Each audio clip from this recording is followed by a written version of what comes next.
na katam laga butu nan dima wure aka manin suranda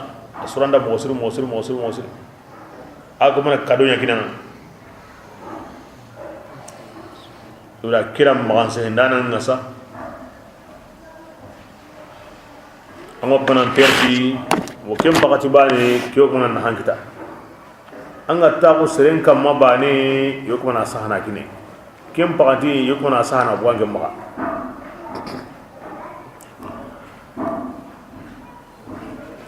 ko sube hayke antubina atubuni angay nigamna wa anna ya hayam hulan nam manse ko kundi menu ewa aw wasne menga anna gamde aywa anna ka fari gesumunde nyada angar himbe manse anna ka fari gesumunde nyada parce que kum paken ngad alla ndara ke wara taga men nyana nimisadi angar himbe manse anad alla ya hulani maga nda amanse to kimo hobakai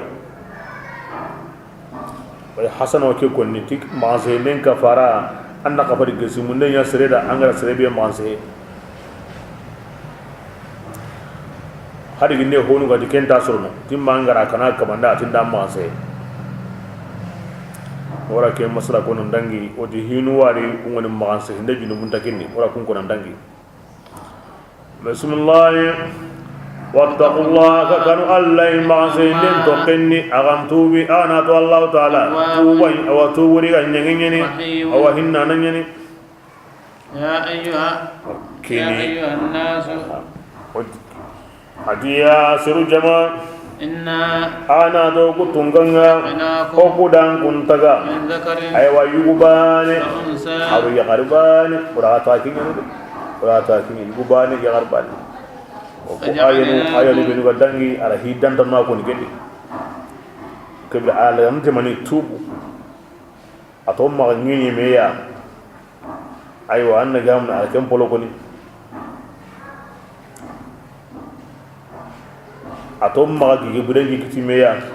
ala ken koni umma me hesese ala ken koni umma nami ma gunya ala ken koni umma me ma se ala suni mati mani tubu o di junum goru ngene guya an tubina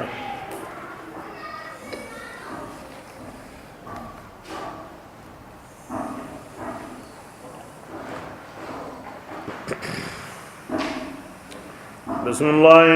aj'alnakum ad oda ga tagayubani aru ya garbani asubu hin nga odan kunya shu'uban awabbo rakuya adu qabila nunga ta'arafu oda kenya man sabuda ko sabura agana me durantu ando ke bore baka ko bani kesime bani ndo kini qabila bani oda nya kenya sabura o ma kenya ta kan ngaso me wal man dam be ngurgin tenni wal man la kembe aha ke aya yanka ndaga mun maka wasakota aha Allah faringa tiblalin setu alkaba nan ma'a an sallan kire o tabu yino gun usaidi ata alhamdulillah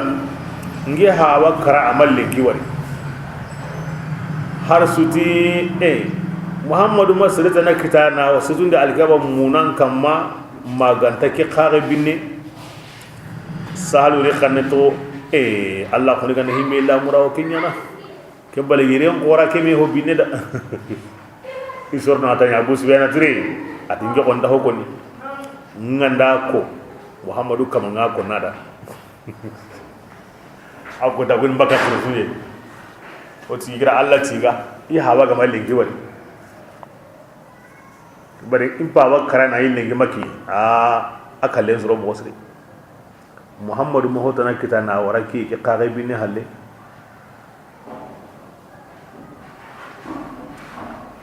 Allah ga nahimbe la murawo kinyana abu sufyan gendi genda hokoni akama na magara kara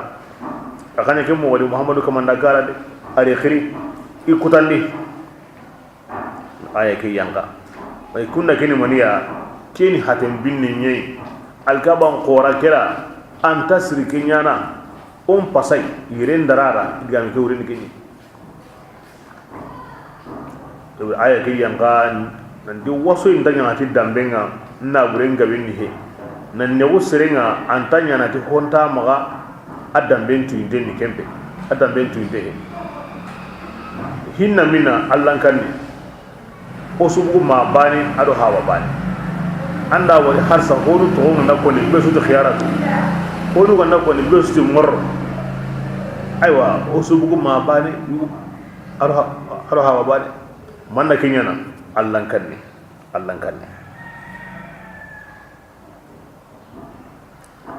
aya bani lo yang kana hi gabedi ya gare yugo khayino aywa anna gamdi aywa aru yugo nyugo aw ya gare yugo to ni abu hindi aw allah fa sallallahu qabla yugo no ti bani bayaba ala kunya mari tina iri nyaare nyugo kini ay jalla fare ona ore mumkini o ko mo horonton kay okay aya kala ken gajabi komenga hore bane yagum bangi komenga hore bane aro serebe wuce aga manya komen aswamba Allah shariyandi komenga hore bane aro serebe wuce aga manya komen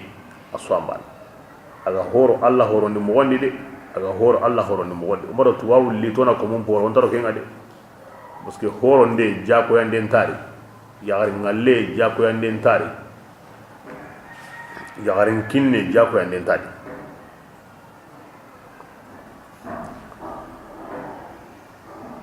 o aya kida kin jabi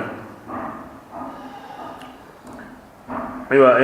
yotna wono qais ibn sabit tawra nga yugo ni wori kanne to jamandi qais sutte honnede ari halle hayna yugo bay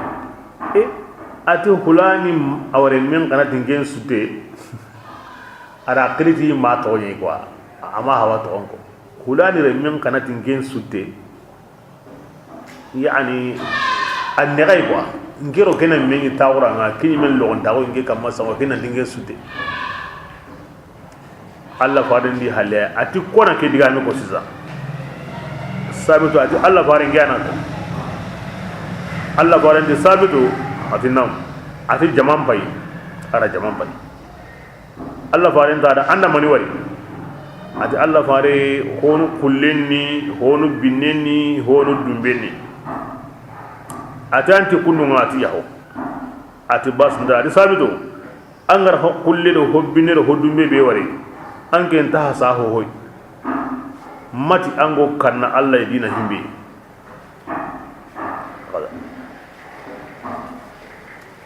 ko so anu kini oya jukku odo me na gan jukku odo osir qurun na gan jukku aw kinya ko jamandi daiman hono kun i maga sere sunti baka i maga im pasu be suya inda taun no kubi o taun na yirege i durugum bamba serendan taun durugen kama inda sutene serera inda baki tawranga la anko ayanu kurina ku o karangu kunyi no kunu wadi aworni kali karalla wajundira alla batira sallira ho gani alla bid no kuyi on ka huma me ona me tongundi on ka huma me ona me tongundi amana sabdan rasul anga ma magayanka alla jomme na gani amma magayanka na minna okay ura kemi anga ne da warajin qur'an alla ti osubul gubani aru ya garbane di aha keni ke qablai keni ke dambe alla la kenya ona metu wala metu ona me hinna anga da tu ndo kesul islami keni duran pinne ja osu kisimi keni duran pinne wal manda tu osu islami keni duran pinne e ja janga osu baka bambane yo osu debunyeri nginya yo osu na banaba maranya yo ja osu no kulukoro nginya yo ja osu no malinya yo osu ni hatan binira sirenya yo hindi ke sawura nani ago metun dadai ago me hinna na dadai ago me makarni dadai Allah ma kenya ona ko ina dingam pasuki ay hasan tawn ko worun to Allah kanni bismillah inna akramakum atiahu daringa Allah taala magandi kinin agahu Allah kanna ngadi mbigo kanna Allah dinan tanga ana lemini Allah wa munda dinan tanga anya yagare Allah wa munda dinan tanga anya komi Allah wa munda dinan tanga himbe o kan Allah dina ga angatu ani me watu annan dutukuna ura Allah tida ikanna nan daro bunan sauke kama Allah kannana an kaba daro ne Allah yimetti ida komi be daro an ana kello ke sabuna Allah ti ige walnun konnana ni gajalle manga parce que iyani Allah kannana Allah yimetti idalendi ida komi be daro an ken komone be ganda ken kamane lo na ken koni anni Allah gajalle manye de yur Allah kanni kiyeni kome sambatinga aynan slahandanga bismillah inna Allah ta'ala kari alimun tuwana nyani taga hinunga yinga na nyani taga sondomunga qalat al-a'rab atibadiyan gonyugoti ayanga kodi bani asadi tawraqin wani yo madina tate ayanya ka kunyedi Allah sallallahu alaihi wasallam igari Allah farenga alani kawan sinenye ila salama bangandi jamu nyanu he gundondi ila madina kilun summerendi nya sabu ina honun jonkon kotondi awa sogobanga iwara Allah farenga nelenga iwara nella arabunul langa tiduya irinyo mun qorondi odo lemulli odo korelli odo diba kulli aw okuma ngajade koy hulaniran ko ngaranga jam mobe yani kini warati diga meni koy to duyi oro nyugo bu horondi oro le mun do yagaruli yo ke konni wa mun na Allah farina awaratiya aywa annga ni wo kundi gandam bu konni nka iwa mun da khari Allah farina hokini ya parce que lemu no ma kore ni ma bu aya ke yanka kimi musri khore no khunziya hoda allara hori no gonda hori jubanda hodi gana kana ko yanga ngere kutulli mo gonda banda an gari ide ko alli Allah sawra mana do kutunna bismillah atim badiyan gondi amanna o kutongon ni to sondomunga ya rasulullah mote dangani awa manya mu'mina ngahinane ngasaqulu qati waslamahu wa islamahu no mu'minahu fara ko yido menaka tannu ngahanya ko islamahu angara kelli bane kedi lakke munyanda kita anyi wa mo anganda kata ho gabinyana ananya mu'mina angana kata ho gabinyana annasige kata ihsanum maqamanga ibrahima kim maqama sa ibrahima ko tenso kendi digana ngas islam ba gondo mu'mina on dabane kati onya islaminga la kamata onya mu'mina angum bay bana ki golle be nya gimbi mu'mina golle na Allah fatina ngarati urondo kiyena ndiga nyaga e wana honu na dibe merendi na honu la ten qotondi kembi mu'mina golle mu'mina qur'an dina mu'mina niundina mu'mina magayan kana Allah farenga na himbe nya mobe kenna kallenga ay me maga daiman ikonton dengu Allah faren pakani kene mu'mina ange anda kemina kin sunna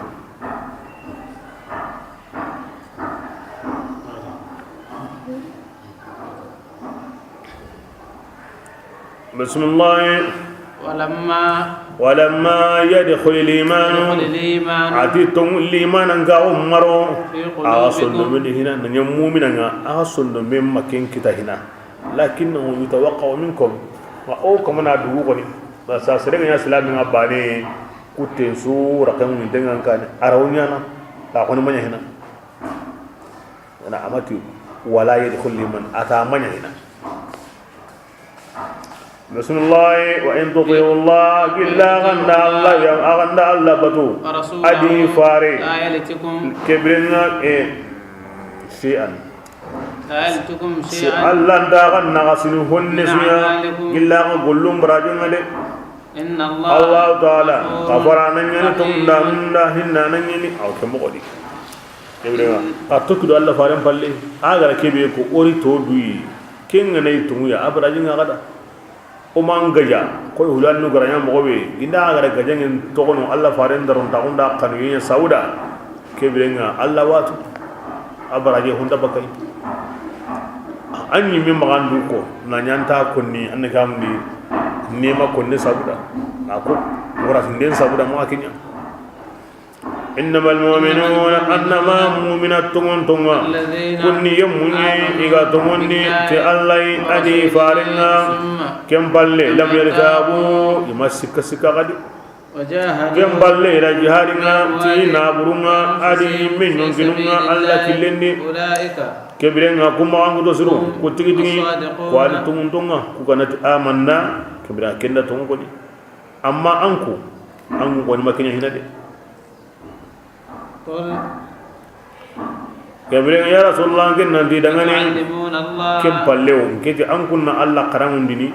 aga dinanye wa aga nan dana gamu okuni kiyai Gabriel an kunya na kem konni Allah dawa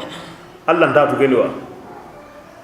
wallahu Allah taala ya'lamu ma aw hundum kenga kamundi aw hundum kenga munyandi awase wallahu Allah taala tuwana bi kulli shay'in tuhunni bi suya an kun kallemu ken nondi ko tan wadi yamununa ajalla bare i hay wo waratindini an ken kamma ana islamu tibasa ikunya islamiya ina ka waratin nan kamma tibunya islaminga nani o magaja bo hoggal ko ni islami na gaja mun palliya idiga men suni kay qul amutu dangani la tamannu islamakum kama islamakum maratin dunya ngi kamasa awara Allah taala Allah yang maratin dini anga kamma an hadakum ba Allah kusagaran kun kanda kata limanan gaum gillinga hargina aga manya hina awa killen kamma in kuntum sadiqin ado ka ginda aga ni tumde aga amanna kene Allah be ga suran kun dan nan kunya kinga na to aga yimite kutu ngara himbe nya haran kuma kemmenya a kebirenga aw Allah yang awatini ngera kinya ngara nda kinya ngara an kun mutini mun ta gara kinya Allah farenda islam on ta yani ngera koy ana yana ga yimada kin Allah be ga sura gada Allah yana kumi waratini kumi da Allah waratini Allah suranda angara khair sukuta anga kuna kibe ko yimme tangin yat angin mu'mine tungundai kibe Allah suranda bismillah inna Allah ta'ala awtuni aywa samawati kamunum bomundenga awrunyam bomundenga ada Allah ta'ala to quranda nan ni to nga yamaluna matamaluna igo kengolini awu hungol suratul qaf bismillahirrahmanirrahim qaf an makkah surah yanki makkah surah ngulli bani Allah ala bi muradi bidhalika alladhi kunat qur'ana ya qur'ana bi gani kitab qorenga kulin jabun kan tendi ma amana kuffar makkah bi muhammadin sallallahu alaihi wasallam kunat qur'ana ya makkah kafirinu imatungondi de bal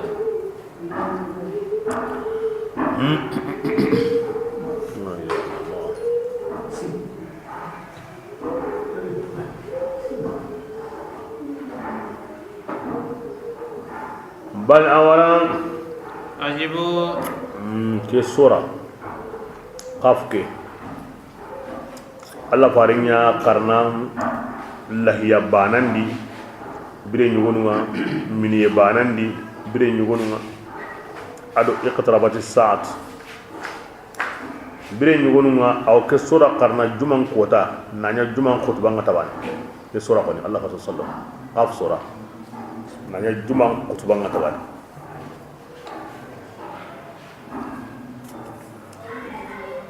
bismillah bal awara ati makka kafirun kabako kwani kabako nanti gongondanalli ay wagli kunyimi oy mo srebi to wa mara hawat kin Allah farenga kin wonyana khamo adi ke sa wala makka kafirun di ay wa ke gongonde kin hoya akay hindenni de aken digana liya kona ke kara ara ke to khamo yalle ku ganda kara o ganya aywa sejuranga kebirenga aranke sagay be agawa konni raj'un ken sagaya Allah to hakarenga قد علمنا ما التي أكو هندو تنقص الأرض مينغرا كن نغسي إياه أو كنتو ودا تغلي لك وعندنا كتاب بدا السهن دي وأكما حفيظ كن هنسو تنغا دي وواتو دي إيغو كيبيو كن أندا نمينغا أندا مونينغا التي وواتو مونينغو همبي باكيا وواتو همبي غنينا مونينغا واسو o ma ko na to konta to de wa kensu halle aga wundinde bala wala kadabu makan ko ngaran ko do de qur'ana to nga birambe to ngariya ati makan ko Allah farendo qur'ana kebarendi fi amrin iwo kebareni ibare be anya min tenni aw me konkono ange nati gidan kata nanti sugana kunta me kitana de anti sugana nagamun anti korotendana anna gamundi anti ya nagamundi aturinte amrul marij har marwa ondi ku ho honta qaidai ku ho saunten tami se baro ngena kensu suga nan do korotendana ahi kunta me kille isaunten tami korotendana ndo gijan katana nagamundi turunten do anna gamundi awa ku ho honta bana أمريش يا كان القرآن معنقطن تكاي إن الله فرم معنقطن تكاي بسم الله أفلم ينظروا تيالي يكون ما هينوا بلا كيف يجرون دين نكري كم بقتي يمي يموتنا كمون باي يكموني كيف إنا تومغمبي وبركمون تجا يلا أني أقول قلنا من هوا أني أقول ناتنغوا ترنتم من السيدي oda aywa zayyana oda duna kam ke suramma ne gamuni tisanuma annakum ko hana wari kiyendi anna kiyengari bogo rakanda awa kam mukeda de wala rada munyen ka yalli ibra be ganati angana karanta wunini imay yum ko lambe na munyen paywa waladinaha kebirenga ogra munye ke bamba jinya kama alqayna rawasi oda giri sabatin ton seri munye gele o senundi munyendi gilli none besu ya bahi ken kama kontengani tafsiratan ade kebe ay gara ko be non ko ngi ida kunya awa kuni ngarindindeya kuni wajundinya likulli amdin ko be sudangani muni kengo sagene kata Allah besu ke walli kammu adunni angon no kusu ango kammu ngure antango nyin kam beso ke walli wa ke qawa kata beso waju ke taganda nan ngana ti o himbe yana anna ma sika kende de kon don dan da ke da warne de samundiranta karanteranta lani ganta himbe ra kellanta la muye ganta himbe ra kellanta ke taganda nan timmantin ni bakkan na gasen su ko ngondenga kenga te yanga da karewa mundini anyimina haisa bismillah abu tumbanyan kanni awajinga baka tabuleni jibi akhiringa bengani ji kamenji akhiringa benede oran na wonu senundi bi tijigeya arhatahum punjenga oragen senundi tay annakhla hogo hatini ahunche mulan senuna kon soke ora tamaron senundi tay tamaro benu gille ngani la talun adi awayingire me wotamaron dangani nadidun ken kitra setun temu me kama an ko sa tamaron ngari awo fugunu bane fuge ngo jogini fuge nguran ko sa lemmi sen gabe ngari jogini angana hay amera batun temu amo kona amera batindi kona lemma ngara ngure kona lemmu ko tok mi bane wurarandi nake nyoriti sikoy nande ake nyoriti nyeruya nake nyoru tamur nato awarni kemo wor digana bismillah rizqan ati koni warjagani awa komundanga ni jingo himbe senondini ken komun warjaganga dabando adamaremme kampiho asu ahyayna bihi ballatan ona debe ngarin de tijigeya kenga niga karate kawenga الخروج كبرنا بمكان وقبر بكي كذلك كمواني دي hunje kante mbugu mogo kummendi hata hon punche tamaron kote abugu mogo kebda khara kem bayde alla bego kem mbugu ni kinyanti angana karas na nyasse juranga iwa mbugu ni khari kebda khara ke hay agana ke hay aga ketu agan ko ni ke agana tu bismillah الزواج قبلهم adino serun garan gudu makkan kun kane tike digambane ya ati geden dun konunga kun kana garan gudu tike ya وثمود aro samud lan konda salih kutake ya adran konda hud kutake digame ya fir'aun lam musa kutake digame ya lut serun lut kutake digame ya gelle dun konunga ida shuaib kutake wundinne ya ati tubba serun ga ika garan gudu ati kebirenga ku bi hayga kode ke subane bane ida harun su garan kudu basanga na harbane kutabani anda be su kuta isunu allah rakanye yokum khilli lukata loyinga angati bani gara ama ngata subara فحق وعيدي qala gani maniya nge gongonde nya awange gongonde kanne ngara baba ne benya anya to ngide bismillah kibra ngara turnini aga benu gati wundi den tanyana yalli okutungan tampinan kontowa al awwali titagandi hananga la بل الله تعيني ولم يعي بخلقهن أغرى كتغا أما تنبينا كنتو أولا هم هذه وندين نغرندانوما يونيامي سكالي بلي تغندي أجدين كينغني تغندي كرمبانا أنيامي دنگي مغا إسكانتين غادي كبالوك ما تنبي بسم الله ولقد خلقنا الإنسان أباد وقت تغندي آدم رمينا سرننا وقت تنغن وهدو نفسه آدم رمين يمكن غوجه وجنه تكين بويا قواتو وربسو تغا أم بقرين هو غو ينقنادي قواتو عظيم عظيم كي الله توام قرين آدم رمين قوتاسو haram mare me himbe go yankanan no wonde an taunte an saunte an grinte wurondo ki aw buñunu tamido hillo hibaka ana mare an taunte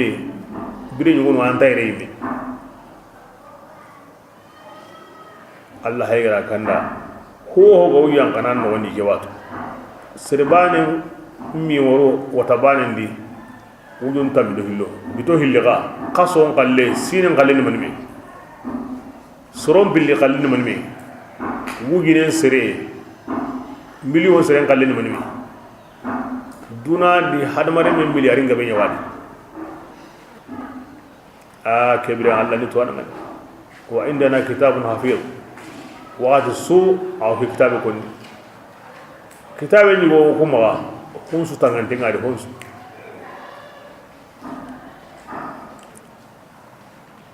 بسم الله ونحن adi oku tunganga ontinda kata adamare menga min habil warini dina sondumin di wutu kacenga okuntinda adamare menga okunta latai sondumin di kacen koni kini tinto e kembay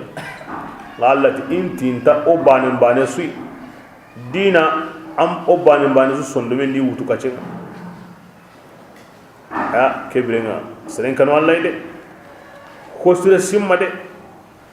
kosure yankandan no gondi de anganda kenga bondi sure be go alla di aw kosure gabe no nyanda khana an alla kamo kata konni an suhu mo kata nyana ira ko mo me hirnira kosure gandan no gondi suronde gandan no gondi gonendo dundura ondo kaba dunga onyan tewo nampaga ansuhu kenta gondi sire nyana bada la ke ko to progotono himbe ga no na to ka konni parce que ti yo kyo yo ke himbe ga wa no na ana kinya wulu alla ga ti wato awre ne ya hosde waran no gondi ya do sire so de menga suro bani kon so su hongor ni suro agol sire nyana la to gondi kan sire konni so de menga bono bani anyime waliyaz billah ando kusnike ke sonno meni Allah hayni dingiranga itaga honun Allah gara ko tinta antinta de bismillah إذ يتلقى المتلقيان adan ke tinto isa intinta ti to awon wa ma ti jatin wa akwal Allah kon tinta ni atin to mo way manatu adi biren simma yatalaqa almutalaqqiyan adi gemmal lima o malikan billigo me gemmal lima o عن اليمين o de qaidun قعيد tawanu hillini عن اليمين bani mo awa mukallafin وعن taimbanginga الشمال bani ngando gambanginga sire simme ke Allah la joppa hina himbe ga wan an wace ne ke wato malikanun takentu igolle tikinga intintanga dina sonne melu kacenga wa kebirin a hotuna konnan na kare an bogotu de gilanga nanya mukallafin ko ta banga balagaw na nyan turunte he ken ko tanga malikanu hilli wono tabon to hilli bani ngan tayni bani ngan nogen anga makkanuti Allah wan sondo mentu am makkanuti Allah tintanga kebirin kanuti malikanu murim batte gilli ko ta banga balagaw Allah mo nya konni mo be o ko kandiya يحذركم الله نفسه الله واغا كانو ني دويا كو صبرا اغانا كانيا اغانا موت ايكي تو اغون بالله اتينتو ام بالله gilanga nanya balago na kota be kumali kanu hilu dambate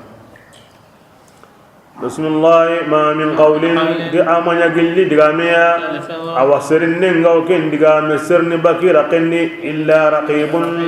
ma ganda malika tangin danawo ken koni dingiranga aru hadarinte wa kuni malika nu hilu to raqib aru atid himbe wan tayinga abe himbe wan no gandi gilli ko to nganya malika banin to raqib ken wona ken hongoda mbate ndamungu atiduni antanya ni palle ito ngure niki ngoda mbate ngenta mungu bani to kon antanya ni halle kebire nganna kanu kengade nanti malika no hilli woda mbate ito gonya ni kay way golle ni kexane anga ko irawutu ko ngona khalle ni kinga aga no gondi hede anda ko irawutu Allah ta ga wanno woni ke watu wa ko malika no hiyo ati ken tintanga ibra ko min kan wallahi ara golle nyako ara sehenya ko ku sabuda ona tuti seheni golle ni goyi an ganda to ndi seheni golle nga kebire nga golle nga kene an wori kan kenga de e sawrati an ganda diga men sere bane wawto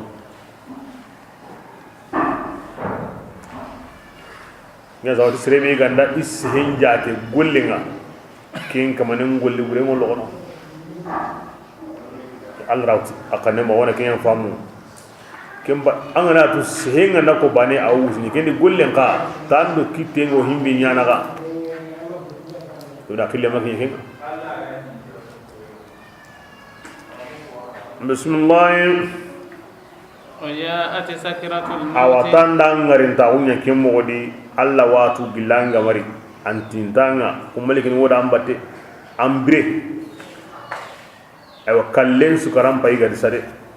بالحق keta kallen to ngunya de asaha agri o ma simma o bakadi keta kallen ko kenya to ngade kallenya ذلك ati kebira ke kallen ki ani honga angen sanin ne ganya tahidu anganya qowene gilli kenga adigo liyo kallen ko ni go bango bangan ko gene bakano anda musunya kembodi keta ko ni ha amin kita o kya tiketa kale bil haqq anda ko ni ko garanta de an ko ne ka ko ay suwa ko tamare bismillah yobe alli kara gullun sahi alla watu akini miri kara wano fi khafin suri la gara ko tam bayga kinye butun fute wunindenya ذلك adike butu futu kota يوم الوعيد kyani gongonden kota nga kyan to manan koni nanti o ganda kara o wundini onda kara o wundini kibira kya hayke ngasa وجاءت كل نفس ke kota nga nyonki bezu haygari ma sayakon ado malika o dome malika be gaba qirin na litai mana talin na litai aha malika nyonki su nyonki ndi gaba ya malika nya gabe sere su malika ni worintan anan talintali mana mullini sense kini golli nganu ngollu ngonta bana mogobe bismillah ado sheda ngorni kapanga an kitunda antanu ke gappe be ga koni kamundo munye be kutenga nyidi ado shahidun kahana wono kenni koy allah yemen shahidun am pay ando allah bismillah ke kotanga inati kahirinda an kenya dunadi am mungundenni aywa kaydi am pay liga kitebedi ngatu dunadi keman no gondide فكشفنا عنك غطاءك kebire o hay gara ko fari ngirndi bakanga anga may himbetu am pay garatu anyi metin tasaka ke minyi me yare kon diga na lihina kona wari hina aywa am pay diga na li anda wari kebira kemma yiga kemma yiga wana nya anyi nga ba sagaya gilanga ma wari allah faringa tibane anati tukunni birenga fa basaruka angallunga aliyoma lengi kodanga akken kude ya nan ya gallu lengi de am anyu mata ma wari ali ko anda wari de anya ganna li de angar himbe kuta ahike bismillah qala qarin adige kodanga malika be ga be sai kim malika wotini hala ma hum bayge himbe ga winkini atilu ahadar ndembay himbe ga wimma akbarende ngara himbe saha da bati dunadi allah hayke alqiya kebirenga wotini malikanda yodini maliki himbe taga malikida alqiya angin nan sirni fi jahannama ni kafiri besu ya ani kingane kannun koto ya isiradi alqiya naam wa khan alqiyan hasan wa kharna kam mogodi bismillah kebirana ken kahiri gani kumandana nyangiya anna buren khairin suko hamandenda ya dante gani ikawa indi tagahonun kamma sikka yimme gani dinanni oda kembe ja'ala ilahan akhara agara kamane tanabatu ma allah ka ballai kebirana ina siri fi al'azab yanganqataini yanqotoqotingani ibida kani awatenga de alla gana komen ko nam mo ko awanga ten ko bo kyodo be subate nga hay gada kahirin kallem mo walla ga ko malika ngana di kebe ga wa ma kyani alla ra wutu gilli nangarin ta kunya kanu de encore suntenni de wudam bate de ay mare me ngana sominanti wodi mbate anga wandu mo turu mo be dunan kamanunga an pinun da an sikati wodi mbati an ga wandu mo tunu mo be an ga loran tunu an ga mburan tunu an ga se mo tunu imari an chomi Allah ko ne kem mo nya kanda an nan kaba kanna Allah ya dina kinga an nan jote kewre dina kinga nan di ko da mbate de Allah to am palle ma wuni ndenga ndanya alli mo on pay malika no ma an shedan pay an ka hitin pay an kite ni no shedan pay ka hitin pay an mi hay kita nan pay aga walli mo kharasir jahannama di manna kita isringal lenyen Allah gara khairi bi nya da manya kumunda ya dan tenyeni askan tanyi dinan di ara hobatu kapallai aga ne amo badu kapallai ga iwa anya dan tabundo an khairi awana khairin tandi ada an sika ke birenga kingando Allah naga andalli gatai anahi ko yang ko men kan wallahi de bismillah qala qarinuhu ya birenga ash-shaytanin wajni shaytanin biga awirakin to kai ربنا أنا جو كما ما أطغيته نجما فسقني دي كنا كنت أقوى أو كم هو نقول لبرنيانو أنا جرم هرباني باني غنات منتي يجي توم ورني كوني أي نوكو سكاسي أنت كنت أريد وكيل على عندك bolli buri ñanga nu jama nga juru hor bane won am gilo tan takandare gilo ko sadi ko na kentur Allah gi ma fi sakandi de walakin kana nga ayimme yanya aw sammi bi gallatu tum anda kire ari nyimi ma jago yade awtini la huwa atghani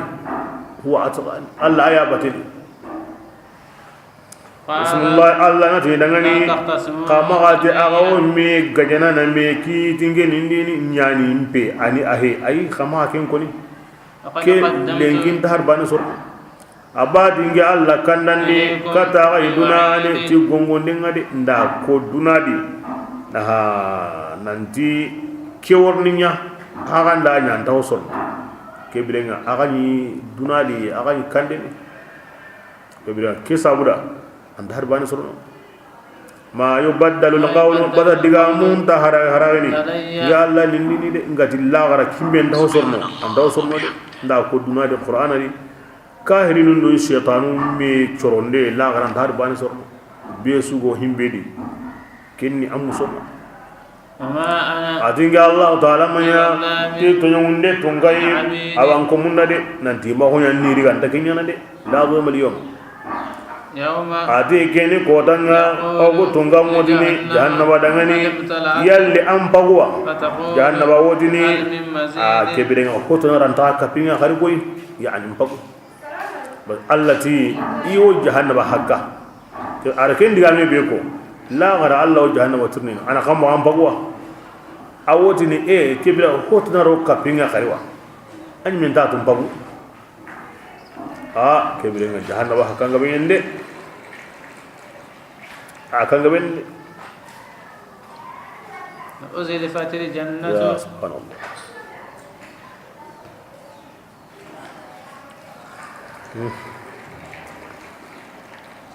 arab kan ni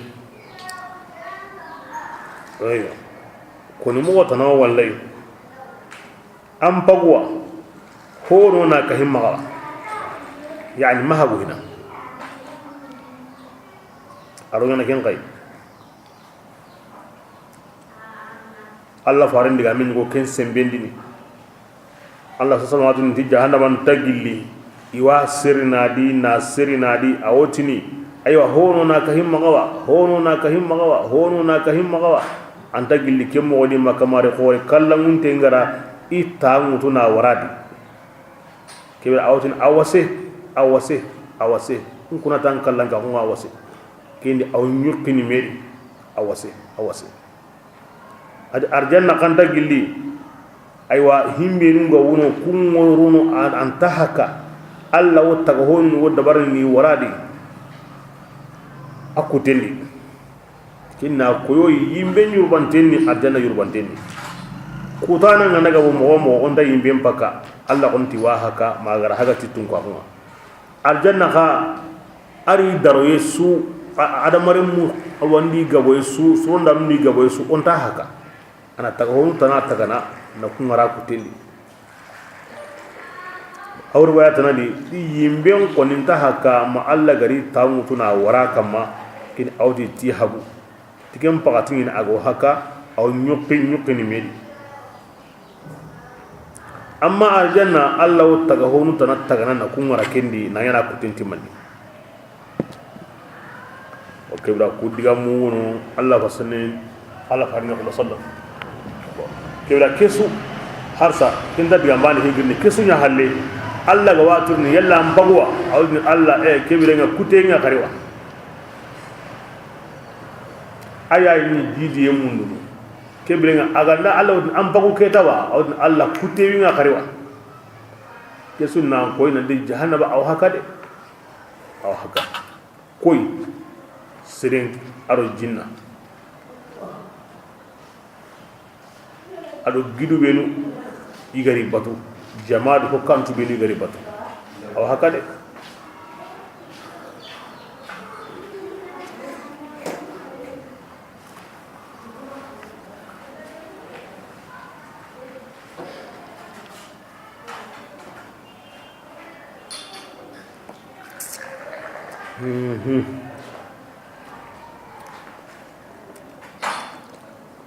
ora ko ila Allah ta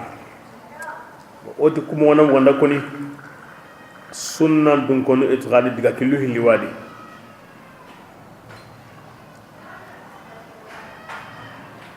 to ana qasun diga kille ado kurban diga kille ko qasun Allah sunundi ni bakasu humma o tanta Allah nga Allah imani ta mo onto aha kitenda ay imani kitem mo onto ngadi kitenda janguro ni ngirangi ngo kite be tukenta yodo kenyi ay imani kitem mo onto janguro ni ngirangi ngo simine ho ya allati taga honta koy ike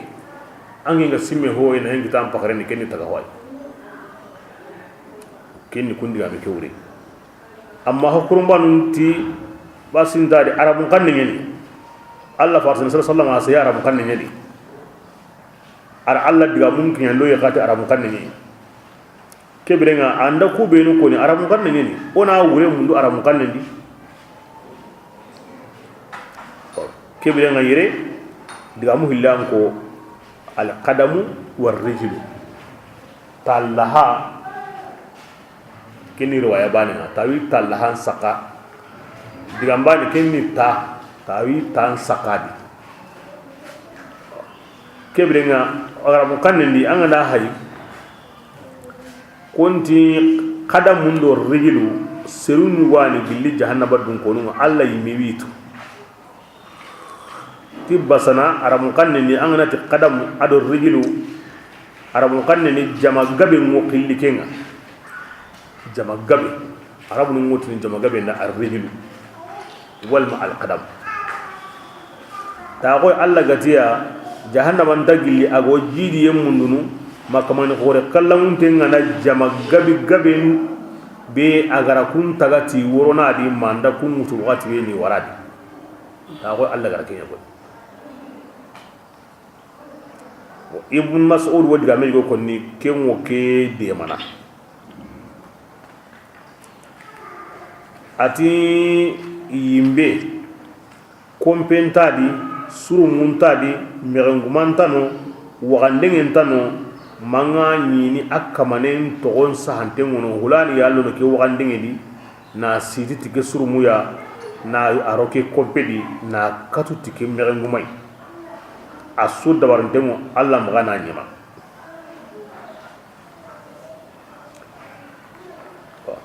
kebire nga ne gamu ni besu kamanduku isu gandaro iro ranga wakati kebe ho honta halle kebire nga aywa malikango bungotini awase togo be ga wo maga lora be ga wo maga be sururo iro ranga keta kebire nga awase kebira ke awake Abdullah bin Mas'ud diga ke ado ira alo ku facari ke anta gilli ago irubay mundunu aw kahuye mundunu ma Allah gara jama qore be tagada kin sundaro wati kebe kembere nga awtiniti loran tarinde khari kumo me kita arabu kan ni ga awa talahando ta aywa aronya naga kinaya nyen aron kam ga no ke muritu ona digene sunanga ti tora wangay na hon togono na hotana ko agotu ni timbeya Allah go kallan ka go be nyana jahannaba kamma ke wonga nyana sabu na jahannaba lo ni na lirindi magata wase bo kebirenga kello kelli ta aro kelli talaha kini jahannaba kuna kannani bi izzatika in kuna tan kallan ka hun awase parce que ngani Allah di kallan ka hunya bamba ka ba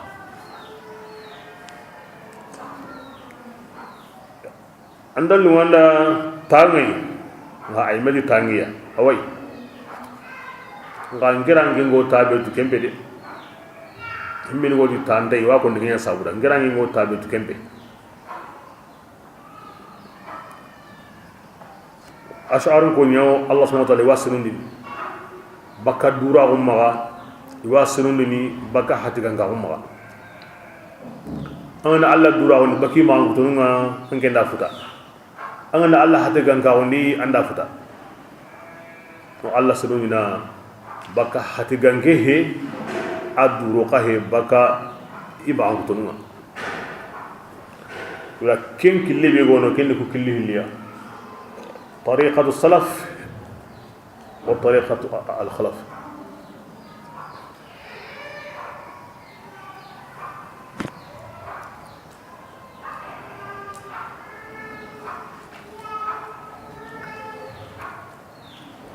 بسم الله وأزلفت الجنة aywa ati haygara arjana qatum to dide anda munya malika ni muram batte kalleli angani wurnu kalle be buto fude aywa malika ni liti anga aywa kitabun bay sedanum bay malika ti kyani ngemaga aywa jahannaba awa himinu gorano kun kallen koni aywa ke kota arjana khairatin to dide lil muttaqin kibran ken kinni koni himinu gari du mo ot hilla kapenga غير بعيد haran talatiya iya ga muran tarlatu hada ma ila dikun qadangani kan homma igara himbe nyinan kina gai لكل أواب ana ko dangani ke o saga nyange be su dangani aga tangandi alla gingunga man ken yemmenye akanu arrahmanu ya wahimu kuntendi harabane antarno arrahman qasidi وجاء ahai gari arrahman ya ti sondume be kisintengani agara mbangu to buru be ko ni kada ai akenta kunu asondumen sireni ادخلوها asikan tenta dinandi ina to kun kada ادخلوها an kunna lo arjanna ni سلام ta kisintongani gilli bonen suya ذلك atike kota يوم الخلود kya to ni dumain kota لهم ما kongi dangan arjanna igo ken kanunu arjanna ni wala zina mazid atikahum magan kawo magade ayo himbi munda kembani hede ko kahum magan maga ko yugo ko ma arjanna sinema me wari amma me mu harama do yan kanan no gondi la zina mazid وكم subhanallah kebringa arjanna loy komi an takuna awwaban ila arrahman annahim bi ko ana sarin kanda watte ana mo kanda komi arjanna loy komi an sagene aw an sagene komi taksini and bi nyimme hitoy khifare hitoy oro junubu mo kirana rawini qala budda annani awwab sagi kata allah wa sagi kata allah wa sagi kata allah wa hafiz annan tangandi allah gingunga kingi hana be an salli jumbono wura salli aha salli jumutu janaba nginga yanki wati lowa wati ngaro granan salli de songa son sigiwa asigi awa hontinga an sumunade jakka ngimma wa ga wa bugundi de hijin kinye asiga wanda andi ganade ma doromini ma gara ma hayi ma jene ma kenu ma qori ma jibtindi Allah gingu kuni tanga aga tanna ho nyansi kunyadi atanna ho to na so hayna to no wannan ka haw annan nyanga kanna Allah yi andudi nan kanu Allah ya andudi na kunyati khalas yenga ma ayati du ko entawo yi ma ayati kaba dun ka ko yi ma ayati du muke jamandi amon srenni ngaba ne haminta di ma anya kunu ngadi kallenga ndey kini annan kini Allah bi qalbin salim sondon kisinte agara dukunu benu go sora bane kiri kunna maga nyandi ike buren jikiti serunga ihese imma innami mago imma se la an sundu men sorondi igana sundu men maga wajaa bi qalbin salim arjanna saren bay kamna nundu bismillah وكم Allah di mani ni ora kem balagi makam gongani gilli jamandungon agabeni de ati halake honugo ashar do baqsan in qotol ligandiya dina makkan gonga ihese hesendi degunni yalli uru dingira nyawa makkan ko qara debum pese hesede na hay yalli awa kitana har mar ma on tare kundi alla ga giri ke debe dun gonun kanne maga ikata wurnu nam progoto alla qara mun do kana ko la antano halaki yemi man hina alla ga gidan kanne ma tankata wurnu tankata progoto no amanya de kebida kenga manya makan ko kenta yana gara de kasage halaki en kane sage de halaki nyime ngana bu anda sage de amanya hina maganda yun sa surumba ne anya kumbane bismillah inna la ikra wajun dinyani awaku komponu awajun den ngosere dangani sondo me ganya ken kamanen dangani mari taron sigindi nanya kamanen shahidun asondo me ngono wakakane wajun den na hanga sondo me nganga nan taron sigindi an killun jondi kani haranga nakira sehne na ngui sehne alla kama sirebe ya sondo sirina darbani soro sunnon sire ngono ganga matringi dawo soro nan taron sigindi nan an sondo men sedeni na mugu an sondo men jondi inni an sondo men sire ngandai amuna hene bismillah laqad khalaqna as-samaa alla jogu tagandi kamununga ado muninga moda ho taga kenga kamundu munin nagandi bito tumi uchemedi ama min lughubin allati amanya gillit tambiya masana kenga ro kumemede allati tirni afa ayina yallo tambi tagandi hananga wa ay gar jabu gini oda kamundu munin taga o ma tambi fasbir نسهم كانن ناتونو قرآن الله كتابني دعانن بيلو مو أو تلانا ستوكي مية كدي بودي سنتا قرآن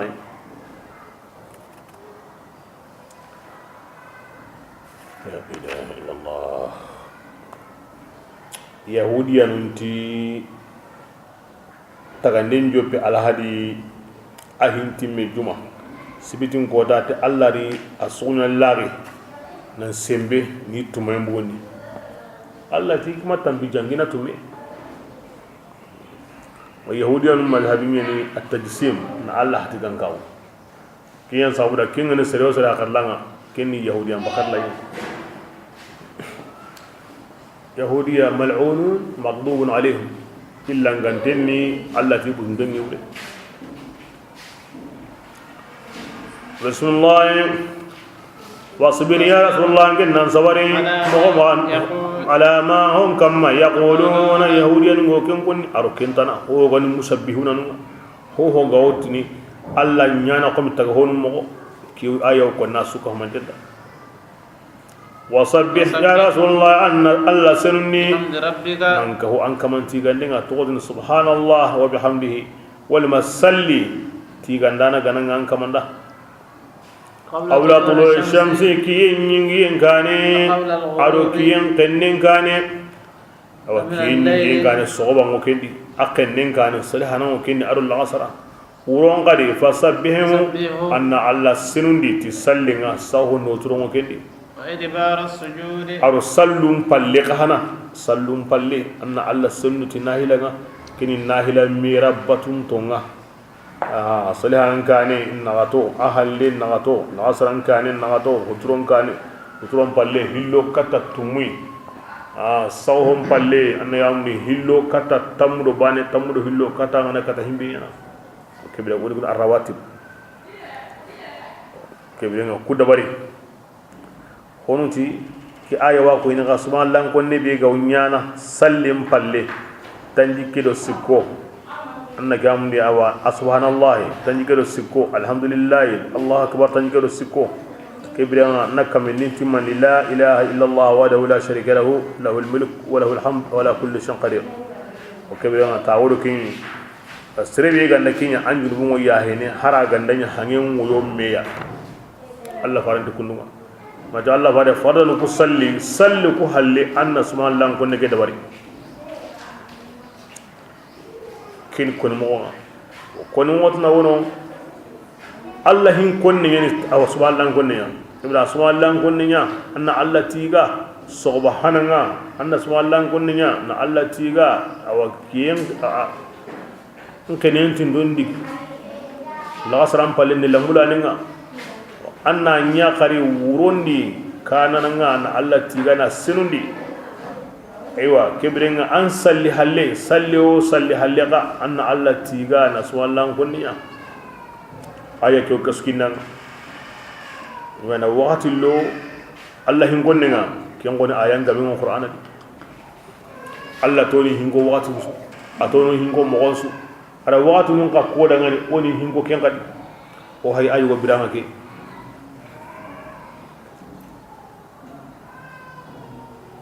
najatel lay oti Allah farinda kenya akinyan toda ti sallim palle Allahu akbar ta tanji garo sikko jatembe alhamdulillah tanji karo sikko jatembe Allah akbar tanji karo sikko jatembe tikani tangamido kaboy to na timandi kameya ala ken gonan gahay la ilaha illallah kata algaru jatembe mo ke jade timani hane tawina sawi nan bi munya ha har ginda ndaga bo komi ko jinji mo gomme taw yaade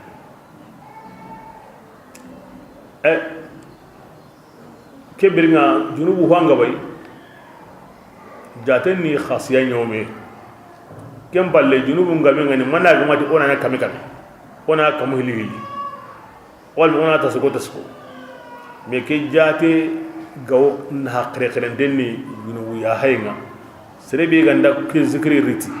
ke jate ya sallum palle na habe go kenga ken junubu ya haynga komi ganda kinya Allah ina junubu tanga manin to ganda wa kabira man jatem konintemu Allah hin konninga Allah fare ma ari asafullah konnin pake ana ko dangani ago ma salle be ngena ko tasu akonintemu dangani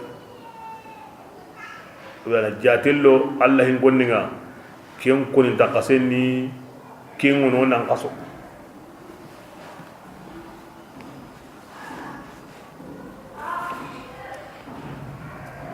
bismillah واستمع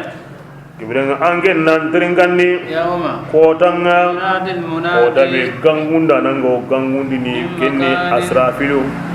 abutu ngo man gabe rakin ya bu khatibun bas hen ko nan gembe nan diga men teringade kenni hanga kota yugo worni butu futa nango butun futene min makanin awanyana dingira قريب antindanga de mati kenta yere ngeta ken kannemuko ay tantindanga de ango ndoko kallen ngai anga muko kalla wundi den kallen ngai anga muko wundi ni antindanga de يوم atike ni kodani يسمع daga hon su ka den mo wundi ni ki kallenga bil haqqi bitunga beswam ذلك atike mugi koda يوم الخروج modo bugu ko tan kallenye ki taro kara ko tan kallenga kini bugu ko tan kallenye o makara do me de hokkalle no ken miliyari gaben pakan sininga nga woni ndem godo so woni ndo mi yomul khuruj be so am ko be so baka do me inna ajo ko tonganga o go tigi o ko angari ndini o ya angari ndini anna do laga nongo o patu ko inde kibra israfil ko ni sabu nyei be su kallen ko tandi sabu nyeni be su woni ndem ko ta ga karinda nan do ngarinda na fil haqiqa israfilu he butum be ho he o kana be su kalli o ya be su woni yawma adi keni ko tanye tashaqqaqu al-ardu a ko tan ati munyengo boore ne sir anhum baka taga hon mani iso nyana kini muyimmi angon no kube atageo kombu siga kamao kilenda bara kamao awanne gamu Allah garinya na ho dambe munyengo boore na mbundi angon no kono zalika ati ke wundinde keni ka homandenye gannu ko ma kibla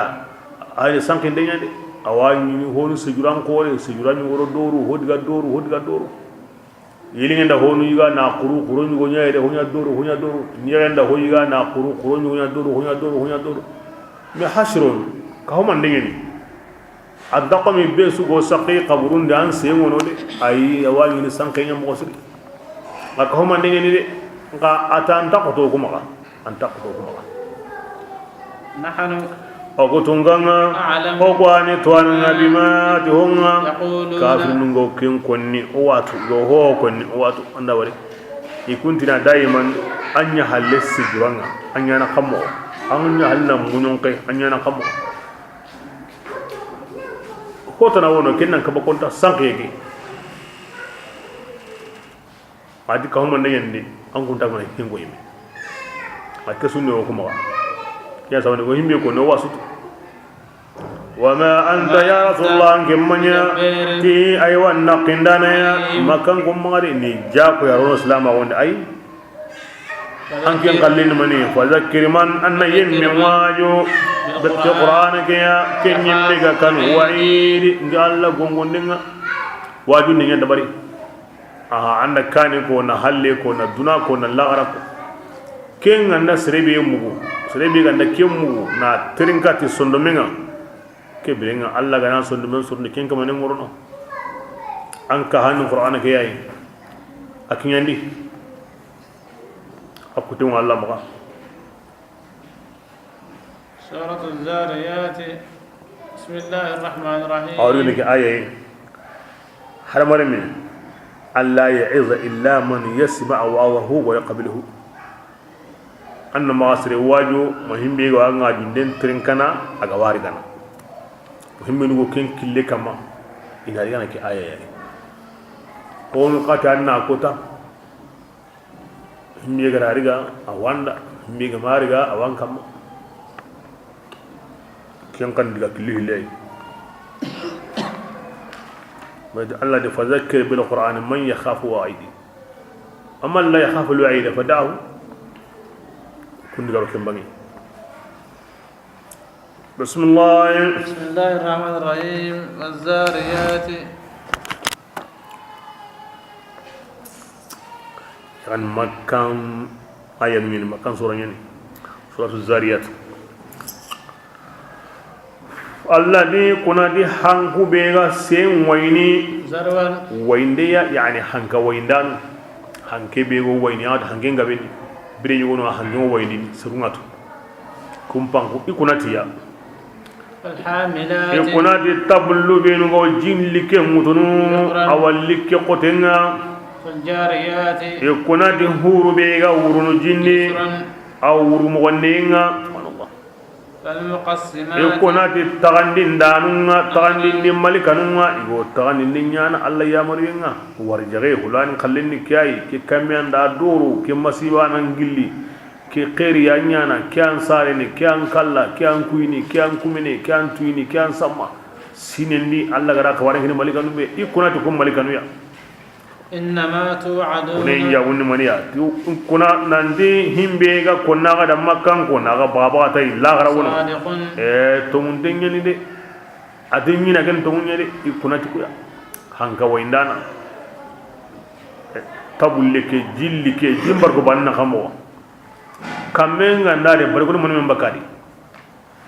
alli kenyi mani kam tabulle hure ke ho kore awru mo on bay honne way anguli ni gana tan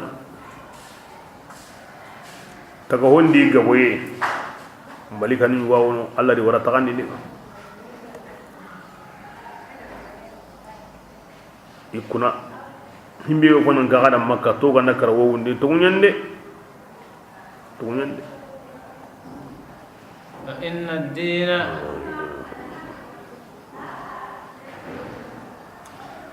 ikuna ci kuy gari nanti baraji newe ga kolla gara wundi dem palle awo nyana de la mahalata antayilin o wundini o tukene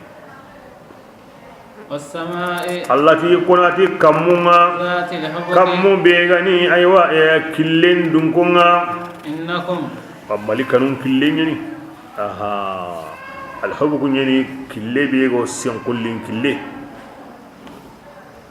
ad innakum angum makango lafi qawlin awo digamini mukhtalifin digamu kunda bana de ikunati kamun gai kamun be gani killinga malikanunda ikunati kenga ken kunni jawni makanko awo kuma digame be koni alla farando qur'ana di diga mu kunta bana ara ko doru ati mariji gira ati mukhtalif asubren ban sugana law ngena xamo krote ndananga ke law ngena gijanga tananga xamo kuro ngena turnde nga xamo aga se hunda bana de ana adiga mu me gurgana bismillah yufaku man iwo yemmel ligana yilla baka farendo qur'ana magandini igara kenyilla alla to awganni gendi serebe ga yille alla ma alla garan qata kenya kamanta dumini alla farendo qur'ana ke mini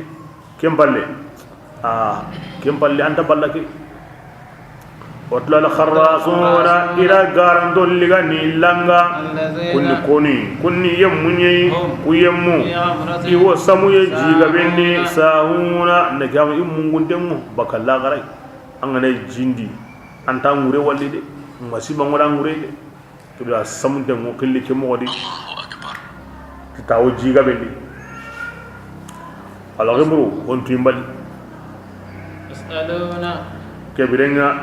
iwo to ko alla farendirini gaturinde ke anda wore alla gara biyogu ke ngone faamu yemunde tirinde hede kannun kota on tirinde ngeni aro ngeni ngeni tirinde kenti gande iwo to ni alla faren ayana ngeke kambireni awa barajinde ko tanga anyana kambire de akida ti barajinde ko tanga kengani kuma iwo kuma na yangang kata awa yimben kama akida tinda karake mogodi akota ngai kum bini timbenga zuqu iwotuni dangani ankun nantimi a yangan kategeya ke yangan kateya ni honga kontum a gani kenyengu yemundunu ta gesiyenga dunadi a gani gati himbe har santarni ke bidanga kenya haiki akida ta kotanga awani ni ikumo ke mogodi innal muttaqina akida ta kodanga ko benu gari mogotu nan kanu hilla kabenga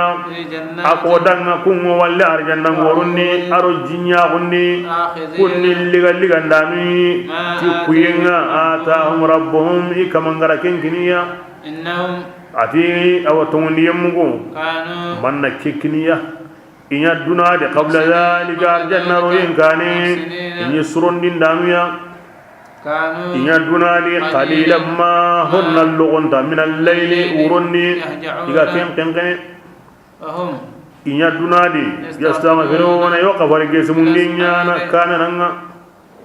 haqqun inya dunadi haqqil lakutun demo inna burunni nya gandanun dangani aru nya gandim balinda ni kemo yadi ila kana kimiya al-ittiqa imauka hu allai dunadi himbe gara kiniya hay ken ko nanda ono dunadi re be anyi mena kimme sere allah di ko me ga nanya kundu dunadi an worno arjanna allah gara kuyebe kinanga an golle mun ngana kelli gande ngodron arjanna gollen tano na arigata na simme bane anyanda anyankan no ni bane anyanda na honyanda amma me wari amma me mu amma yankan no ni ngamanna kinanga Allah ban nawon palle isre ni dunadi ibure mai urondi ikon mai gangaba iwa hu gabinyana salle kana nanga kafar gesimundi hakke nyugo wi na burengo jakamba kawo kene faridanga aganda jakamba ka himbe ndey maga allo inda gaboye alla kallenga di iwo nyaga ndanan kunu iwo nyaga ndimbalin kunu kibran arjanna saren pay to wondi te alla ni bani anna nya sire maga bono wurondi allo mo giri anandu ko alla bitendi اللغم استغفر الله ان حقي ونيادي اللغم غرو هلي اندا كني غريبuma ko ko dande de kiti haka ciga ga amma anda kini allah ay lega amma anda kini allah hi qore nyani de mo mi lemu hilli kine burun kara wala kine hi qore nyani de serebe ra nyago himbe ma nyago hoga ma kine himbe wala ina hoy be suwatu Allah ta aya bani ne Allah faran angi tuti tag man jenga amin nyaga himbe ma ngi nyaga to kini kenga serebure manga ningi nyaga ndagi nanga nyi mana kinanga atindu ya serebure Allah mantiga Allah tanna honni kira himbe ra nyaga o hokini himbe ma nyaga o hokini anga min nyaga ndagi nanga serebure anga ni nyaga ndagi nanga serebure anda mon nagina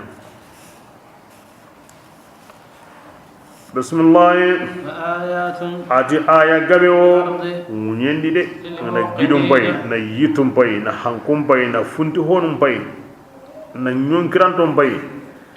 tagu mon jaggabe wonu Allah ko ina na dibbani ani lani en ada konuda lil muqinina dan kana yumda fi anfusikum ada gaymin qara'i mi hayde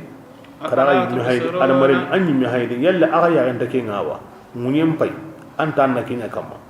anna nyi mi haymani adu kini ko wani an na nyi mi hay ati ayaban ne sanurihum ayatina fil afaq wa fi anfusihim o du ko niya olla ni yendo bani nawo yimidi ado tatundi yere ati munye ada nyime nya kan tan nyime ada maremme tago ko bakonde ani me haymani bismillah wa fis samaa'i rizqukum aga warjaghen kamunni warjaghen sabun su kinni mani jinni warjaghen su azu sabun duna neman su sabun ni jinni ngari ndawon su sabun ni jinni abako do minana kamu mat kinni kabako nandi duna sigindengo ti himbe abako do kamu yana kona wala wama hon so kamunni tuaduna igara ganyina kenga arjana na kamunya di baraje na kamunya di yangan kata na kamunya di naam parce que lahil mahfuzo kamunya di yangam kata yemme atogono ahin suwono agolle su sante ngono gillaga masare anda sare ka arni golli tike mo kay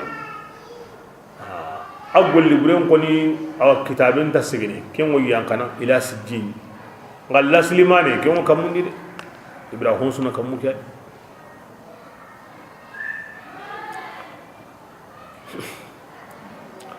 rabbus samaa'i ke birenga atik aga ke moni e konati ke kamu kama allai e konati munyege kama allai ke birenga landinni na homa la haqqun tunyani de adhon sumbana ankum tantiqun ago kensen yani anyi me ko ne sehen wona samu den wona de angara garen kutu an saunte ngai ngara angara tungun ko an saunte ngai tonwa sere sagayo sere ma sagayo tungdengi tungundu sere ran tungundo sere man tungundo garanti ni me wa tuti gara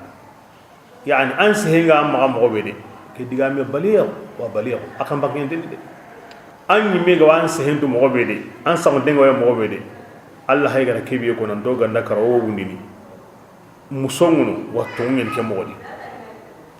parce que makka kuni makka sura nuni amma sa makka gon to goni ma yemine to ganda kar to wondiri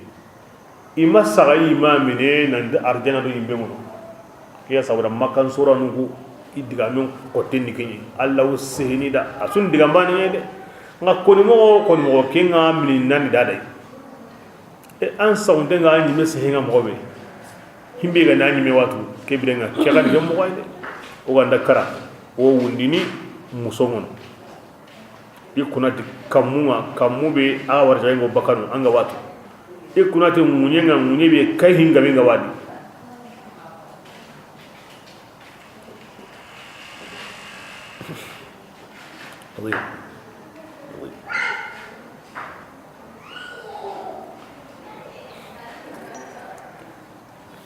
ومن هنا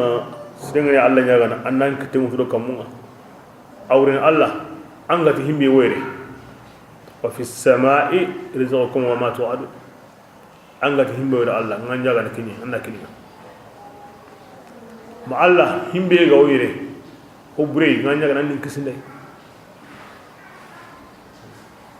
kidda muri membe to Allah kamundi de ay indaya na ken sabuda Allah dungun daya na ken sabuda kunwa nyana Allah ti aka warjare mu kamundi yigara himbe nyina yigara aga baga kebe aso kamunye o lemme ngane ya qarun do ngani kitembe ray o qarun ni kitembe anda se imbe ne sarna hakaran denga anna diga no mpay anna ro kiyayo kiyani wa angana katay bana o kurnu kebida ko men la ro qasante kata Allah yannan kitembe re himbe go yere hosreide ki honda men na kiyamunda ma himbe go yere ho bure kebe go ni katinga de asante go yere ngam dan ni kisinde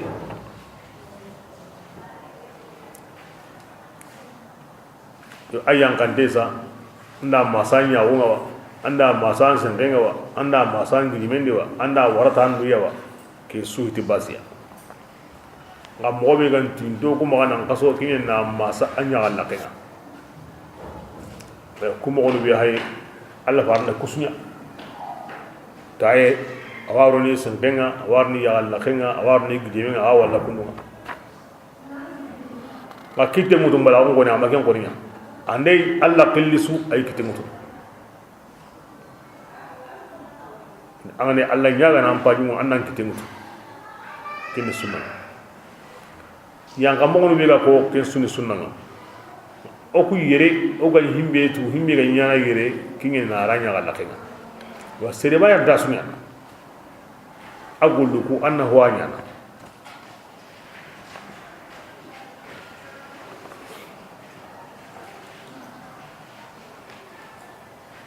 akete wutu mo wanka bre ni wonunga awi isembe ni me bire ni wonwa abi jagana bakabe bire ni wonwa awo degrem ko ni do senga surtout ande jinya ga yemundu abi kitengu to ni degrem ko senga kenni tafaul nandi wa mun jinya nyanka sisa anyanka dinga akinya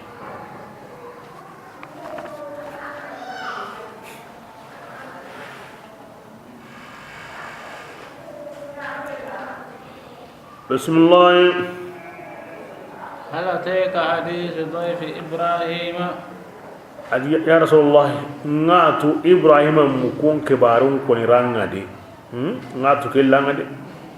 المكرمين كونغاني مكي دارون إبراهيم غير مكو بي دارو ناتو كين كبارين لان دي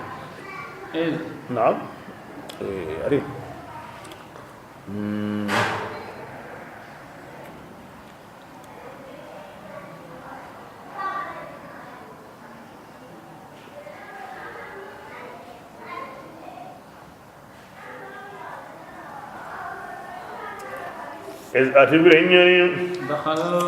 إبراهيم مكونغرو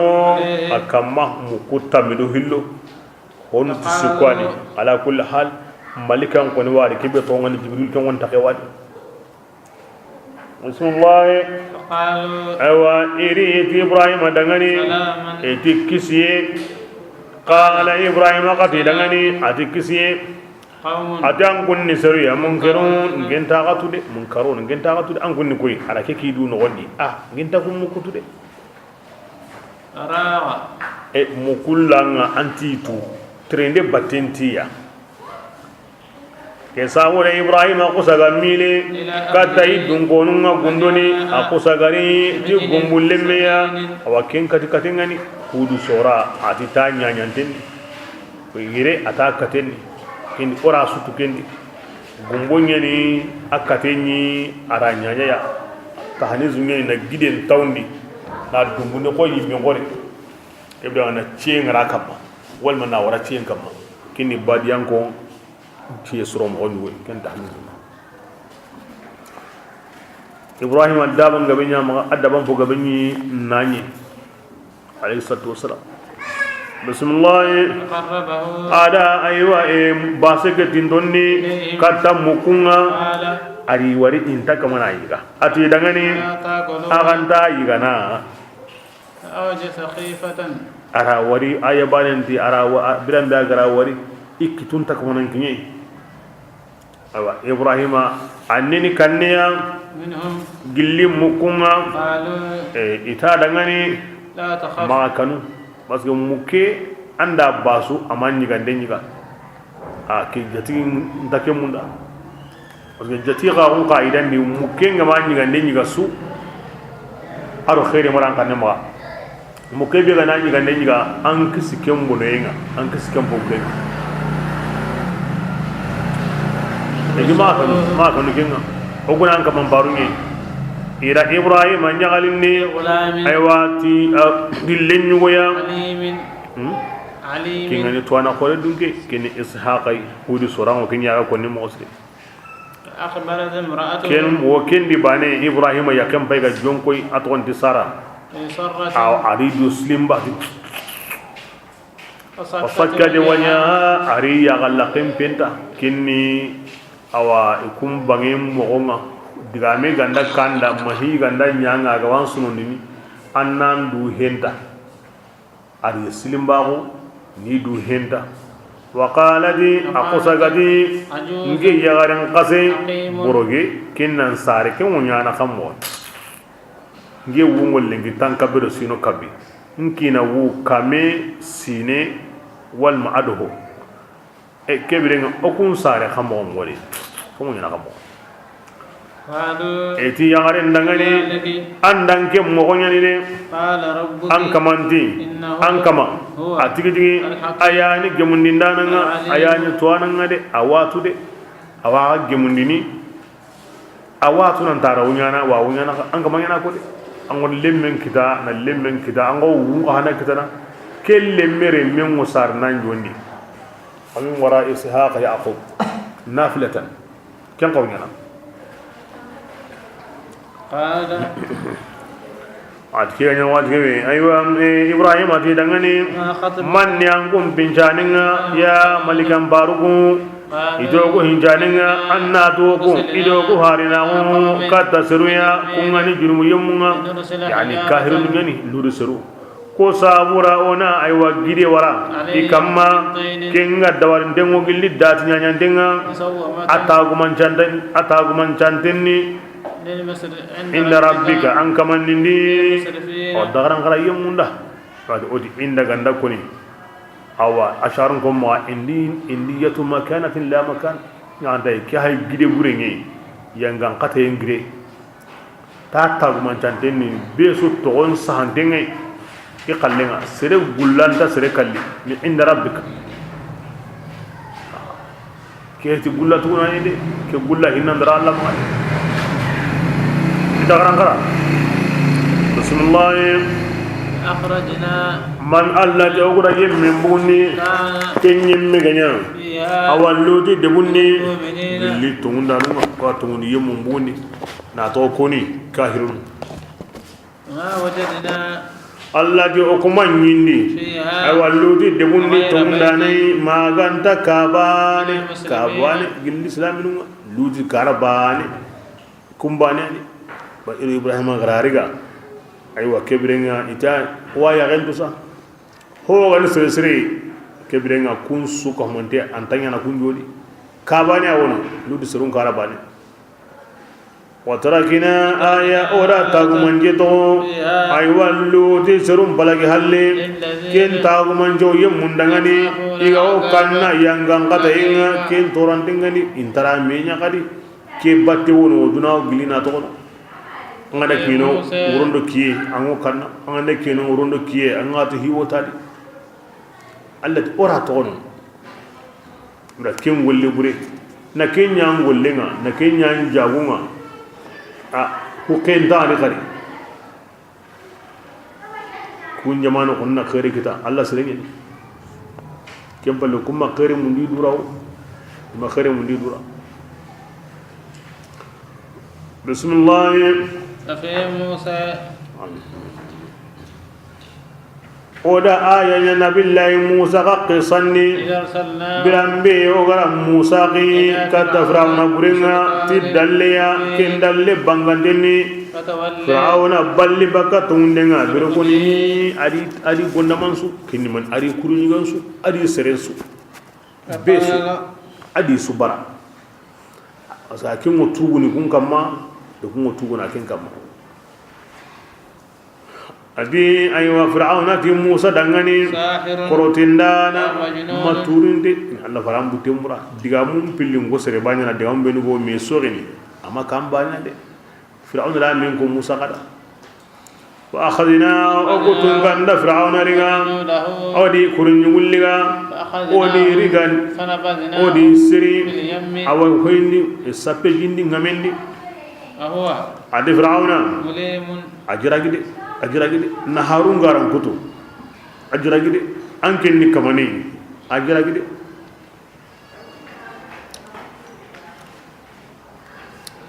bismillah adi kai gabe o adiran gonga halakiyni birenyani oda hankin qi adiran gonga hanke be khadi kantadi hanka boroge hanke be ganda yite lemunini ne gamuni aro commentarni aro murayentarni kini rihul akhir ma tadaru atike hangenya anta tonni min shay'in hunnisu nyonki wo nabure wo ataj'ali akoni gara kamma illa ja'alahu ma gara kem pondamenya ko mi anne kamni sen kulli qasas si sankinte ma gara nya ko si sankinte arrami mu nyeni himbe ganda qaso anga wasirni ko qasas sirinte ni arrami mu ntlay ketam pa bi sulta ke ne kara na bun nasri atike hange ala ke ho ya aranya ho qasas sirinte ho bismillah fi samuda adi aya gabe o hala samudrangonga halakiyni adi benyeni igati dangani nagamni nyugo nambur halle awa harenti dangani qaraga dulalumu aga karundi qaraga sawonya de ango himbe yigana ango himbe yana mo anya de atoko bito sikay ati kuri du qoroni bagai kamanya marina allati aywa kibra qaruqan ndiriga bidon sikki halle mo kagni wobu isu sondo men kutino kondi hon su kanne nyugo wadi wa hum yimenu yanuruna yuhaydini yani kien taran kotinya ni de bite he dogo ni he mastata'u imakata min qiyam harinangiri nanti wurunu imanya muntasirina demo honuide yani ke wureni illo kuma alla ganda grido komenga anda urondu kude anda grido komenga nanti mo here tun tanalli ay gillentadi anda gridanga demo nanan tamade hum yanzurun mastaw min qiyam ma kanu muntasirin kin alla la niyen koy nan naqiyen koy adi gebe ganin no serunga oda kunga halaki kukane kai hingi halaki mondi de innahum adi no serunga kanu ikunya seruya inya dinam bakanu ya was-samaa adi aywa kebe gani kamunga okutunganda kamunke dabari na tagati simbeya anna do gutunganga okwani yurubain tunganga de ana kamuga hay kam patabane na kamu karagi sine terendi haqe kam patabane no achien qotoye kamu karagi sine terendi kembira suna minna adi yuruba ndungani de biranga bengi maga agabe bismillah adi munyenga ogo tunga ndariga na bay bayla nuzuro humo ko Allah abay mo suro asugo wadi munyesu sengulle ngali ko tengali fuwa ngali uya binne ngali sora ngali sombali ngali yite senura ngali ko te gide hakada bismillah min kulli shay'in anna kinrabu anna to ho su ko man denga oda taga asu hillo ho su hillo oda kinya ku sawran kuma ana waji nanti hillo taga nana kenni bani kendi agana kembatu na kembani namu oda ken sabra ko su hillo yugo yagare kiye wuro kammu unye kaso kiye koti jigi gide koce kunai mulle alli amaracin bite ngadi kurai ngadi saha wate tuwagu samtaw sige yankai honsu ibya ona tu hillo tagandana kini bani bismillah ke ago kemodi qur'ana awadun konu alla faran matunu ke qawru ila allah agana misama kata alla barajinga kata arjanna ibla kian alla golluma kiana ma angutuma ini manin to alla wotangini de kolli tubulla kamun tinni in qawru agana misama kata ke arjanna na alla batu na ma kuta bismillah inni yange mawla minya keni gongon dane aga dangani minhu gilli allah taala gongon lem bangante ni de na kagana de la taj'alu himmi yang kota sui keni mania allah faringi matunu kama kamane batu kaballai kengani kamane tanaine nge mawla mini ngeni gongon dane an kundangani minhu gilli hilla kapenga gongon lem bangante ni de ken koni kara ken payna togono de kara ken togono de ana ken togono qawru kata allah ana khair nunya nan se kunya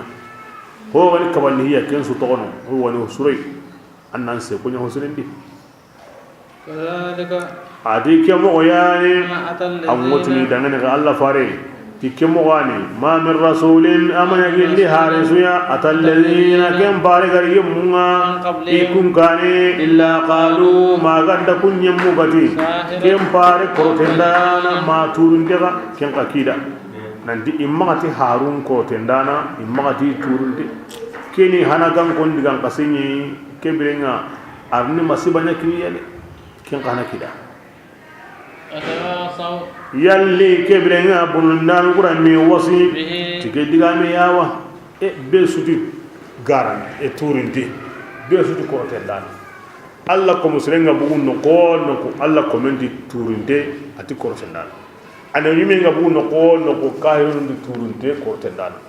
tingeti yalli o ila mi wasi tikayewa bani ngandai kalla aba ko nire munda nanti katwa kemenya ko ndiwa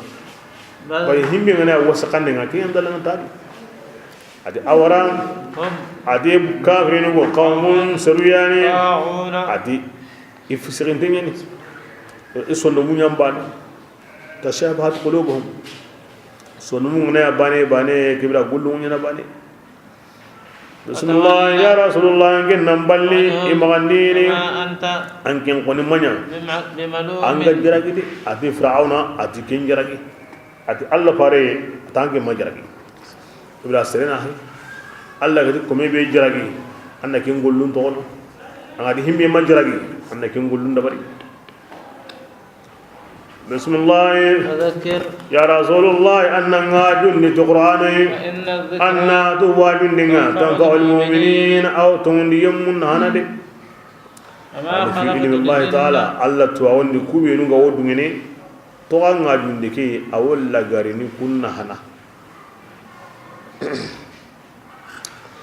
yani kibra ma wajun den to ono ayu gonundi aywa hono alla to o ganin ken lengi ma to ngondi ngono na hetay arigene annagam awigene ke aye nan dibbalaw an tayyan kana tisruya nani wajun da nun yidi akoni demo allah subhanahu wa ta'ala aw yingini mesire nganta sallin himbe nun kana halle aw balawun grindini kun kana sabu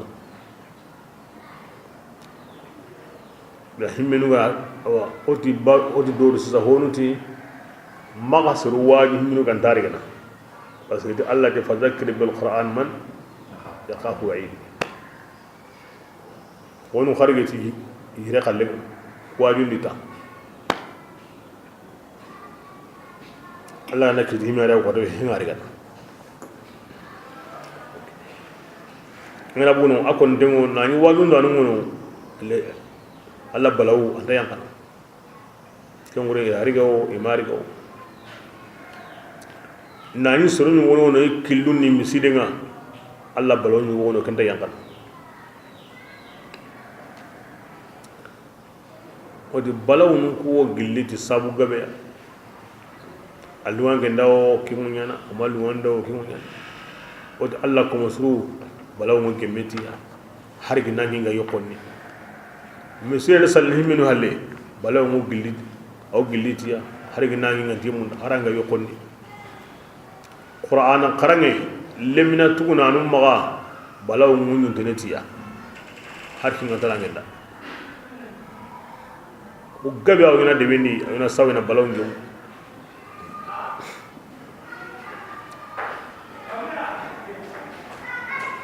alla ganda alla muru na balaw nyankani debeni na lemina tuguna num qur'an qarange kannemu awagre ni sawda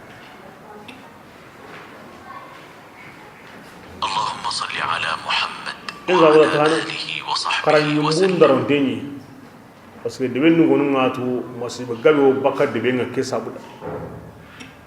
إذا قرن يمون درون ديني إلا هرمان ديني إكرام ديني هاي يعارين دو تهم ما يدعين قرن يبينا عندك يا بيبني تهم بوني عندك دعين وقت بيه هاروني تاني إندي مسألة سو عندك يا وكورن عندك دعين وقت بيه يا جبان har sere gantan parce que amini dengiri ti allati yo balaw ni de bakat de benga ti kemenga wa himo jopene ti mo sere honne nan saw ke kama inde yigane be kita wura kene kharlemu yigane kutebe gana to wura kene kharlemu mun sabura on ha qore ni woyre nga hinga ne bonno abonna de e kunyi me anda Allah kay gari ke bi masiba ngoni ha misen de anu menda Allah kay gari ina to woni imbe ko ni gono ke ngon tagili bagan ala sallallahu alaihi krese gusuntom palle lem kombo suga num palle komu mum palle hinne may yakana mun kam magadi amalo ho gani alla sabura ken ko sura kaware alla hinne en kore kere subenu ira won kitami ga gusi lemu benu go kombonga komu mu benu go no sugundo jawndo silemu ira hinne en ko ni kunya sabura keta o su baka ko ñanduma Allah gara ho wondaro ora ken su do ho ga ngora Allah ma ken do ya kala ho kadi anga ganda Allah ho tan dollo mo taw ma gidande ko jukunu ko ambono jukunu ko ani ho wonta no jukunu ko halle o ganda sage hikeso sage ngana ni on takem payni hoyi kuma yi hotwa ku samude nyanyi kuma ga ngotwa eywa oro gudin da on paysaw agara himbe surora hakaran den suwat la hiya be ga ni jamane kiri yiru yi ke men dadi on da yori me halna gero yiru la hiya be ga ni yiri ke men dadi hakara tawo ni antan o ka to goto o yana hitu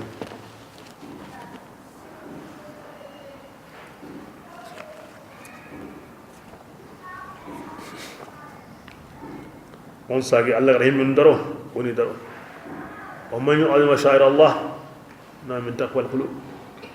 Allah wa daru woni daro wanda ken daro Allah wa daru bismillah وما خلقت الجن adingi ma tagandi jinnanga والإنس Allah dimma tagandi aywa serinenga إلا ليعبدون magantan nan kiti kamma inin batu nan kiti kamma inin batu hiya al-ghaya serengara ho dambinya Allah bati ngantari Allah man taga ke sabuda Allah bati be gan pinundi anta ke kenya sabuda ya kebere ko men ka hinya na kam o taw yangar na Allah bate na ni kemure ni amman taga yimentu de ko me ga mi taga yimentu amman yimetu de kinanga ma yimetu an tan kamantu an na yimetu kinanga an kamantu nga hinsu ma on kiti kamma de aw ko ni kunu o mi taga mon kiti kamma ino batu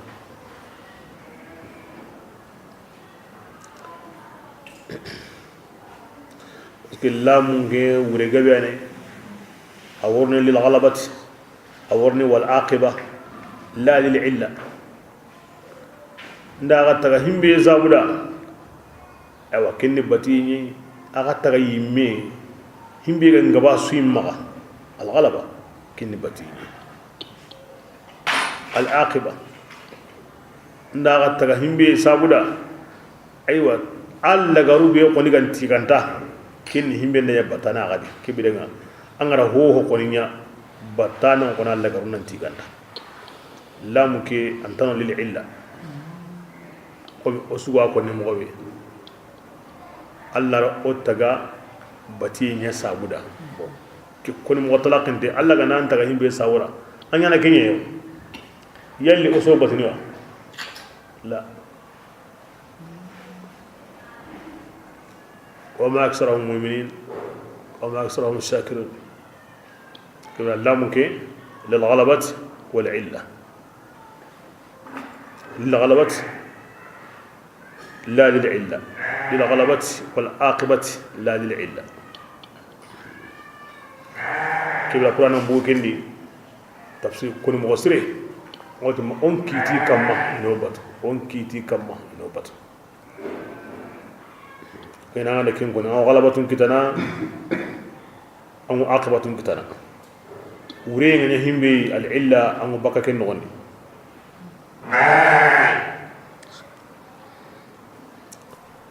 بسم الله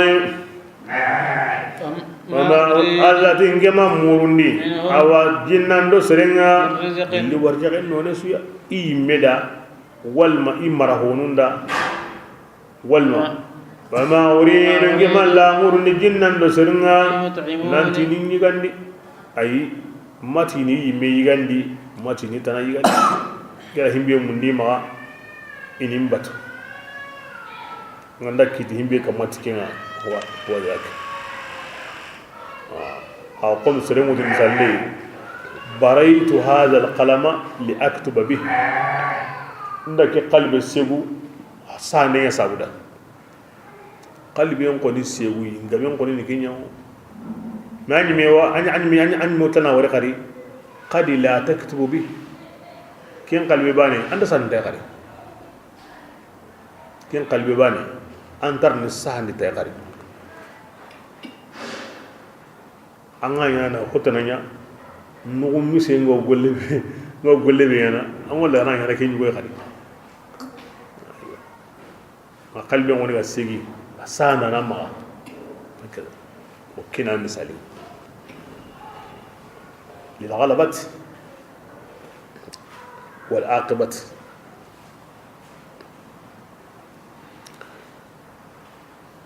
yang komun batuye ono yimeda o batuye mbalawo ono yimea kama alla ganya alla nya halena kanda ima warjare mundanga ando ne su anyimeda antanada kebrenga maga sigi warjare munde nallo ando alla batuye nagade ati kyani warjare ndana nga anya halena kanda ikemati anni iki alla yigandi ke murengi kebrenga anna nyimeda de yigande mun da nyimeda tibatiyenga la khara yani yigaraga ma asigi duna qallenna lo annu la khara yigande mun de ndade andara ndanaga ara du lemburende bismillah inna allah basa allah taala atigi akenyani warjagandana nyimmeya ayani semben tunganga sembebe awanna gamni akotenni الرزاق عليهم اللام اللي أنغو ورجعنا بيتولي أنغو واتو مومو إكانا كنو إيانا كني مغندم بسوري أنغو ورجع بيمونو himbe ga wa munduno ando himbe go me munduno ikana sukini wadara ni usike kibira sembe ni yadi sembe be ko tengani nan kata anda kinyana mi ikani ken kinda ganya kemodi akoni min annakatu nan sagai maga sigi ho hollando Allah hinnaga maga sigi ho hollando Allah hinnaga adamare me mundunde ke allo nando honsuno mundunde mo bureke kingena khawara subon ni sere maga naranda Allah pinnaga naranda sere pinnaga naranda ampora unna bismillah فإن ذنوبا الله تو أيوة تقنقو يمندغني كونغارا كافراو أيوة كني خان تقنقو جنوب تقي خوي يمون جنوب تقي مغمي كونغ حلاكي أيوة كونغ حلاكي كني مني همنو حلاكي نانقصو يغرا همبي نيادي الله فاري مكانكو يك من كيمي بانا نيادي نهارون غارانكو ولا يستعجلون تما قرتنا دي ما قرتنا وجن أنيانا كامبري أي تمغا خروتي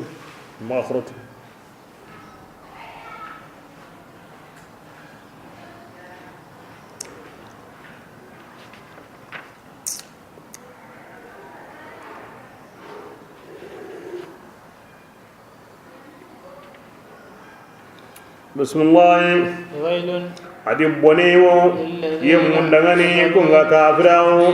I kotambe yuaduna igadi kanundi kenga milke mana fiyo mi hum I kotandi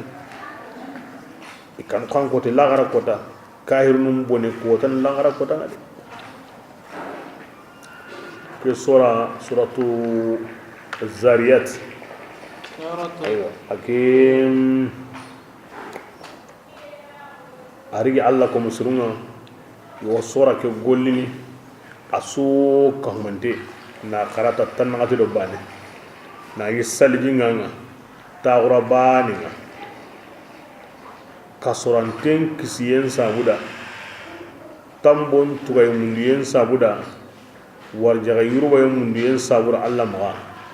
de may mundiyen sabura konnuma kanu yemundiyen sabura kanu hinsu dunan qalle aro lagaran qalle tan nagati ado bane tawra bane na yasali jinga nka nanya tatandume tabane kin kana hiti basiya parce que tandume aya yani nariti aya pakke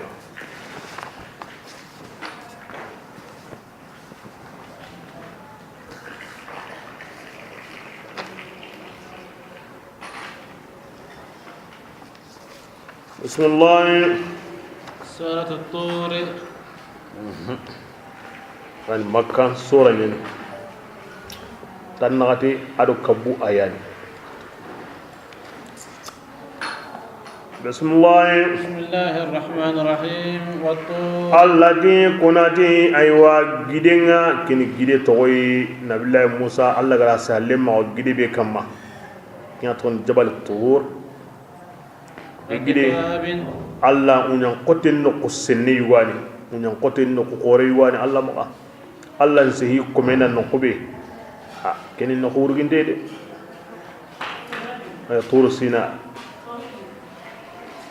arjanna gidun yuwani gidun yeru odnari worno arjanna ki gide wadi وكتابين يكون في كتابيا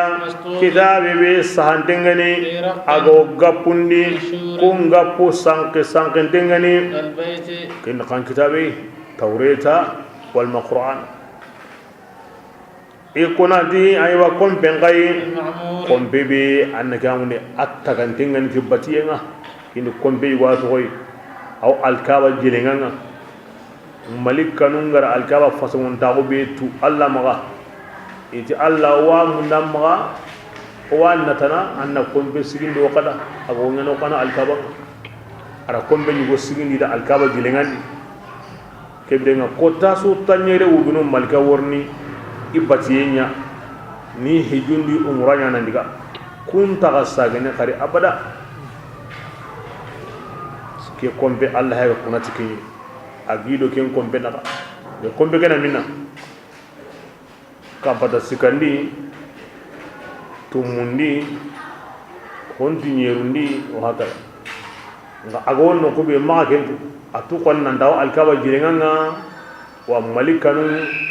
nga jonko dingaranya ni andra Allah ma kyamu ndama bismillah alladhi kunati bilinga kengani biliwur intenga kene mine kamu na utu yire kata kamu ke kamu karagi sine trendra ya na ke bili Allah tude ke bili ngilade e kunati hangenga hangebi hakangani sapeji ko ambakai ko taso hakanyen kamenga na kirari na wurini qawondi honta kapai kuna endi honta bakai himbe go jili nokunga ani mo kyadi himbe go sengulen kama saharandi ani mo kyadi daiman ahakad la hawla wala quwwata illa billah ilka hingani inna azab rabbika kebirenga kuna ya woni mani makango ikuna tikesuya ya rasulullah an kama nyanga katebe ga ko awunyana de himbe ra ga kaba ken kitana de maganya adi nyonton dana manya ke yanga ngate nyangindangani awunyana kodanga ke kodanga kammu nyogo nyogo no awanyogo nyogo ya ke kodanga gidungo trene aywa trene ya kin kan kotai lagara kota wa takunu as-sama'u kal ihl manfud kamundi qotoye ota ciyen qotoye kam karage sine trenda nga allati aw nyogo nyogo no aw lahunu angina ko me hakke mosinte angina kem modi gidu modi gana dango gidu ngalli anga simane sigintengen ikamana ndigade amuru marra sahab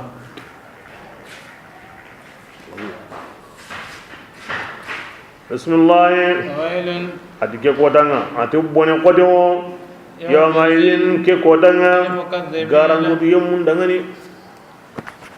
bismillah alladhina adi koni garangu yum ko ya bonenga wida kamun yogo nyogo kota ado gidun tere kota ate kunni yemunye kunyemu wo sangana ay wanna kamdo qubayni i anna kamdi wo samda on diga bendi anna kamdo yusulan tan wati ka hirawo yawma adi kenni kotay yud'una iwi talindalini katta jahannama yimbinga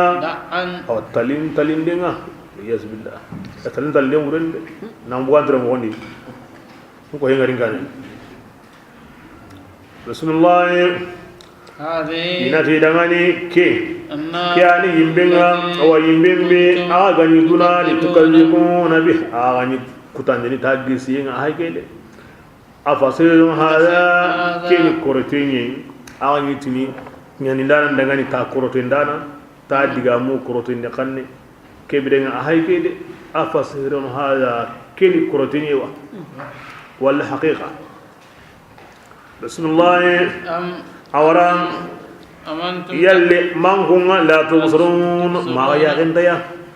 نعم يا غوي لا دانكنا أن كومي غني تحدي أرو وقاها يغنون قطع غندو كم بانكين ياتي دغامي أرو غولي لا غرا ما الله غرا ساغان ترون اسلوها سوغي آيان دو كاندي tango digame su serne bagal la kanda wasay la gra mala gra sakantaroni la bonda on srede bismillah assalamu alaykum qaru yimbinni aga sabari wa maga ma sabari wa asumba aga mandini yani sabari innahu surno dunaya di la garani am suri garanga nga jahannaba sabare nda sabu mala on sama sarban sornanda mala sabare ganta o sorno himbiri anta killa ka wala glire illa ka wala maganya ango ko bene batarandi to ngondi farenga bismillah إنما تجزون ما ina ti dangane in annama ina to wana honye aganya ta'malun an kin gullin yani hasran har ban dak manan ka haide an gullen musulmin kon ta kafai innal muttaqina dikke kota ka awa gidun diga kota kamunyo onyo kota jamani hillo ay kannanu ga kubenu ga kanuna hilla kapen to gono alla ganda ko al muttaqin awdu alladhina ittaqaw shirka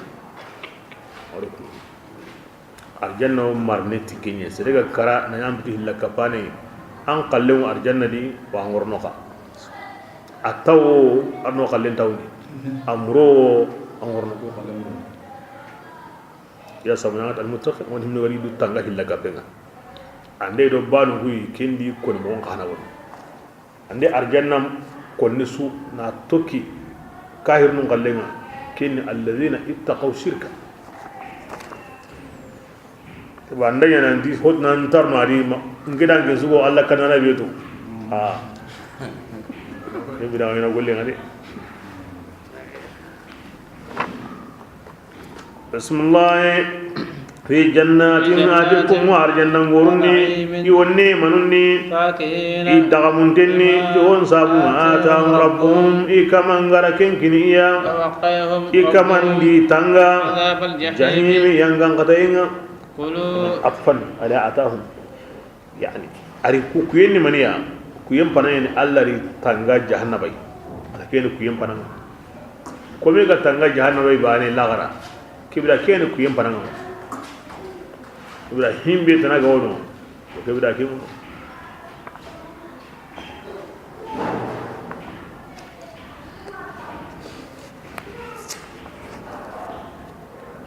awalla fa sallallahu lagaru be no worno Allah wotuni dangani riwaya ni kadiga agara ho wara ya na gina akale aw riwaya ni woni kadiga banyo bane duna me tamuna ngale kunni arjanna miskin ko koy duna me tamu anya ina ho wari kenna ngale woni Allah an ganda hokino ko amma ke me gina sire aha kenna ngale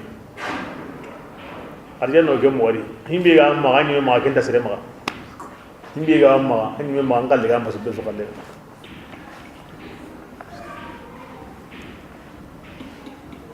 abin yunu gen Allah arjanna ku yan konni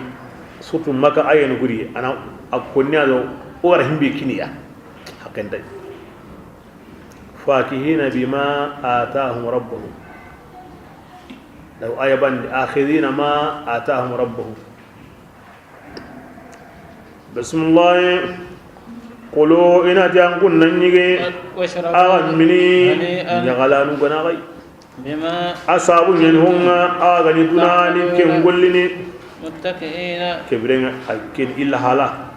iwo soñan lagini ala sururin isamu kamma masfufatin samu benu sappa sappantengani sami son gangan ni kingini serengo taun himbe kamma Allah saka kamma kento woni sami an tauna kamma Allah saka kamma na to sami وزوجناهم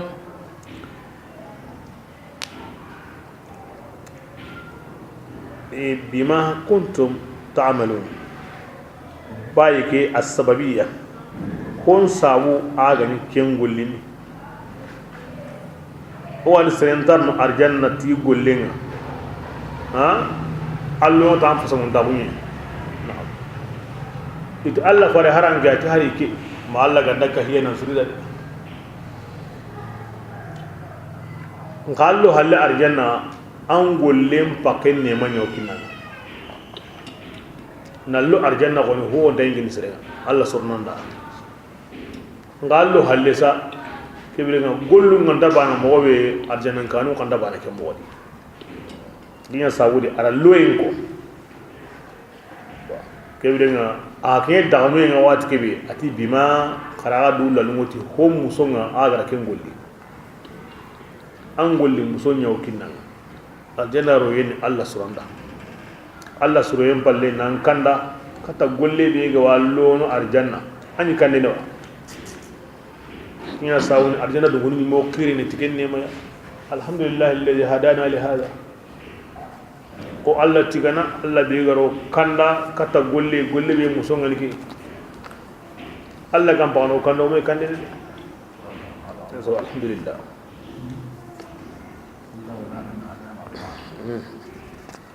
بسم الله وزوجناهم أرجنا كبرين أدنى دنكون أوري يغنيقا بحور تي يغارين قل يا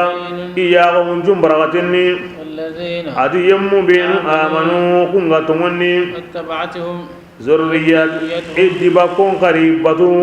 تكين تمني بانيا ألحقنا ذرياتهم ودا كن دبا كون يروني أو إدي وما ألتناهم إنقاتي وما أيوان يرهون غومي نغسندي من عملهم اللي يقولون هانا هرباني كل امرئ بس سرني رهين أصوات رمضان تهونا أجر كم قولي كلا تمقد أرجنا دونكونو كني خيرين وغاي نندلو هل أرجنا أيوة تونيم أنغا بوكو توندا دي ما توندا أنا غبوكان دي كني سارتينا دي واتبعتهم ذريتهم بإيمان أي باين تتي بإحسان أرجنا دونكونو سنونتان himbe ga nadiga kanye mo gozi Allah mpulani ka awo ile de ngama ngalle ke menya de Allah ngara himbe nya mani mbani nan suno gantano ina nyoro ndandi len silami wo nyoro no ikisima kanan gendi I haba kanan gendi ko kanan gendi hawa islami ka wo nyoro no iren kanan gendi ikisima re kanan gendi ko re kanan gendi aram kan zurriya aw kane wutunu aw halle wutunu len sire ganda bugandi Allah batana khore gani Allah kana khore gani anga kara islamiya la garangan hankitana ayat dikundu anga bu Allah ko musredi anga kara islamiya la garangan hankitana ayat dikundu nan ka hay kan tahari bane baka hosirge kalle nan dike bi nganda ke buga ma nganda ke buga kalle ay suron dawo nyanta onti nasni kalle ngata har bane ho aw kem modi e o kuy mi o golli ngana sire o an mutunu na le mutu na nya ku mutu man sabura ke golli jamanda mose harangan tan o sikida na hon sumida man sabura a golli mo sire besuda e o ko kenya na Allah ngor ni kenya na la gara ko mo to ko melade kanyon de munyana islam num maga na islam num kisim lo hal arjanna ga islam num digana kane kamundi nani iran gen zuriya sire halle me kenenu Allah rahon sunya komunda e Allah yimmetira ko mebe daro Allah ko mo daronte kembo genga akramakum inda Allah atqakum ay mi watu ke kanike igara kanu mo be ko kan gani muhali ya Allah kan takinya na kinga manenda an kembi harba nin dam magasenta dabarenta serebe ganda ndaro an ku tewa halle ma wo diga mendo o tale kasundi ti serenga na ndaro taran ko bo ken tale kasni ti serega ndaro taran ko bo anke mpora onda ke ko yal Allah ganda ko mebe darwa Allah nda mani hin ko nda ona hinu famu manga sagaya na dukko mun nan pasumi anga makke ngaram pakarendi ho wanda so ken diga mi ma hada mare mi angara tahwa na tunan dikko mun tabat Allah rabu Qur'ana di Harun tabana alhamdulillah rabbil alamin awa oy men taban on taban imbe wo kanna Allah di nan tanga andara Allah ma di nan tanga alla ganda ko me be daro anyime aw ke mo wadi kini dambe bangi aywa aganda ni annaga mo ke mbane hede ko tanawono sabulle mawo hana wono kenni mani akanuye surtout tuwaxu mundiye ganda joppe kenga tuwaxu ganda tokki kenga golle kanuye tokkay kebirenga ken xa taxe warde onati keñima an pawlanta moxo siri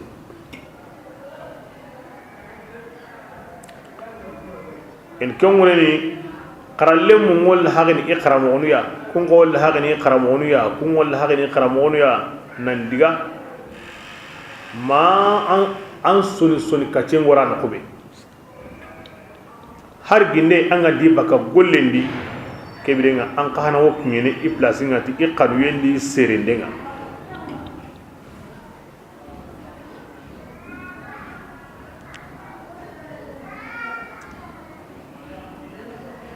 anda Allah ko kanu na bati mo sere me sere agaran ngara kille be kamma na sere agaran pata himbe Allah garan pata yi na sere na ton kibra ken kan an pawaya mai qur'ana to da an pun aya bane aw haben konni nani amosa masalan ati ibrahim ni aga hawaya arosu zarawa wada wada qur'ana ri ara dambel min qata ati nuhu remenda ati nuhu min wadi ati innahu laysa min ahlik are min be ati Allah tara atalle me adi islam min sura aga hawani ibrahim muda kinga ko ni dinan qatin qana ko honda ko ni damben qatindi fasamun dawoya min hayya dinan qatin qana kimme ko nigin soba ke ora karangin do pana to ko mana tagem mo on ko ni na soriyen ko ni ati mani digamen da ati innamal mu'minuna ikhwa ati o hawani ibrahimai ati ke aya di qadi osu akhibane mani aghaw ikhwatul iman kebe nahabe ga ko tawkinni biz lizarari diba konda kebe ga diba kinni hilwaide alhissiyya minha wal ma'nawiyya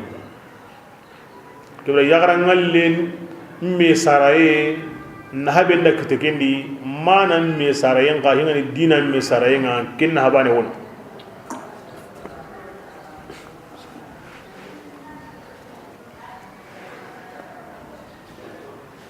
ibanan tokkido Allah kananuwa Allah ko mosurunga men ha qorenge kisiyen sabunyeni tangayen sabunyeni arjana kiten sabunyeni anya gandai har hom mu be ga matta ge arjanna kanema iga tokkido Allah ko mosurunga yire akoni dem woti wono arjanna kom ka hu dungonu mulle kom Sulaiman ko ngiyendo ahud huda wa hakaza manna atagida iga tokkido Allah ko musulmat kinde surebe go Allah di ada mari men ngana tokkido Allah ko musulmate nam pate ta hatayenga na nyamar ta ya marenga ma Allah garan to kada andan to kada magaran kinyi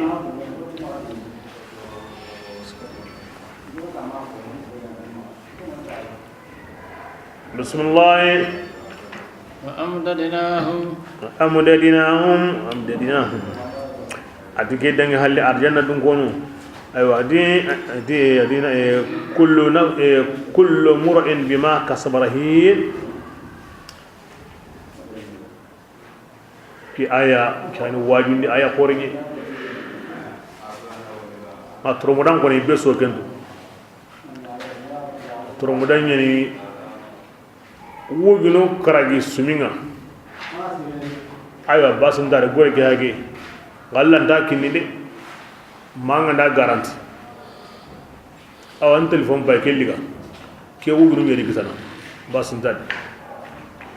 al hadiriya no goren ke warni yaho anda ga bari ngaga gana de yaho ndunga tay ko kentro mo danga misalle yo al harin ko da ando telefon ngama ando goren ngawari aw ga gana de ay wunu gare bakari ana ko tengu nu biligina anga dar tayga anga lema to ama aywa kita agama baga imega ako wujun nagatia akemu nanke mon an telefon diga wulu tambong nga harsa ko mi dunani yere annahu tanakita anna tambo ketuba nga ko nintali bo Allah hayra misalin kina ngati besu anna toro modanye lagara angol lunyi na mbuni kebra nga seresu amma kisi ho hina ho ya gama bu hina ana ko mi an qallu liga ndenya gani hina inda an qallu suka mo deliga ama tambo mbaga kato blega tawunan se an bakawa anda bakawa usna ke mo gari hina be suni gollen toro mo dañi la gara ya gama bu ayna kamo ina am posiren ka hakko manen maga kinga ma baga ina ho buri mutuna ka hamma batro moran balle manelini al iflas sengenye Allah o wajuniti moy ogo mo betu nani awa mun dan o kadoni himbe kinnan bon dakin mo osir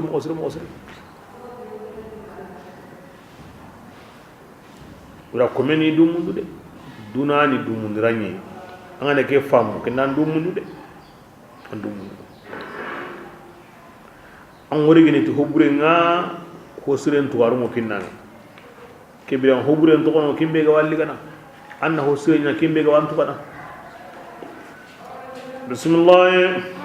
وأمددناهم الذي أيوة ودا أرجعنا دونغون جيدي وقت هله أكاتي دورسا ولا دينا مزيد سنكين ديغامباني يعني ناكل مغني من الليلة ونا قني دادي مونا كانوا دادي بفاكهة تيترن كانوما أروتشيا اللي يتلو شيبي يقول كين قانونو هريغا ما كودا ولكن يكون بسم الله يتنازعون أدي أرجعنا دونغونو ميفوت فوتنو أرجعنا ني أواتي كاسينا غردا مينتا أرجعنا كاسي من يني دنومونتا من يني أرجعنا سويندو سانجيندو جوغامونو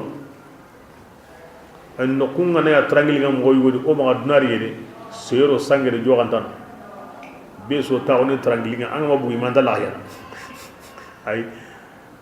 كوندو كونو بيغو أرجانا سيرو مايري ديفرانس مو كوندو أرجانا نغا أرجانا أنتا كوندو نودي نغا أوا خاغانا مي من ساورا للطرف وتنزه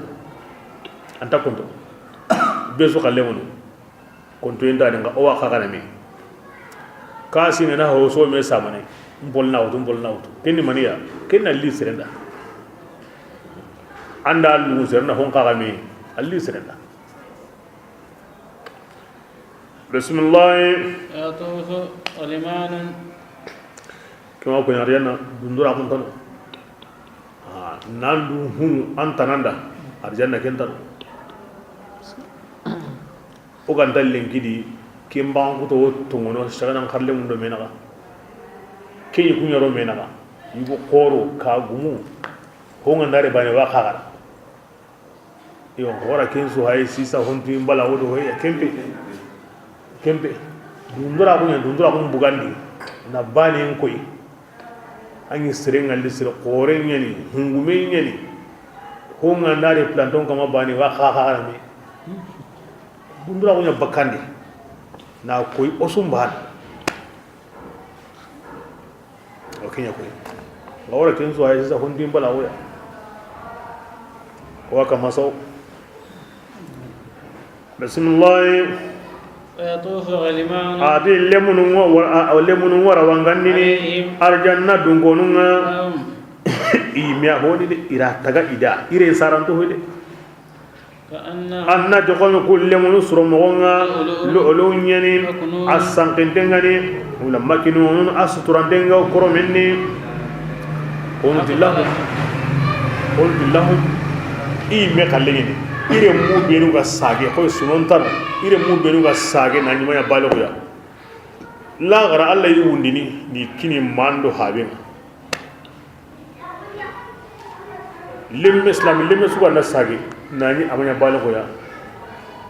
Allah ji ko hawani Ibrahim ya yi kibren haben ya gullenni na limunun qorondi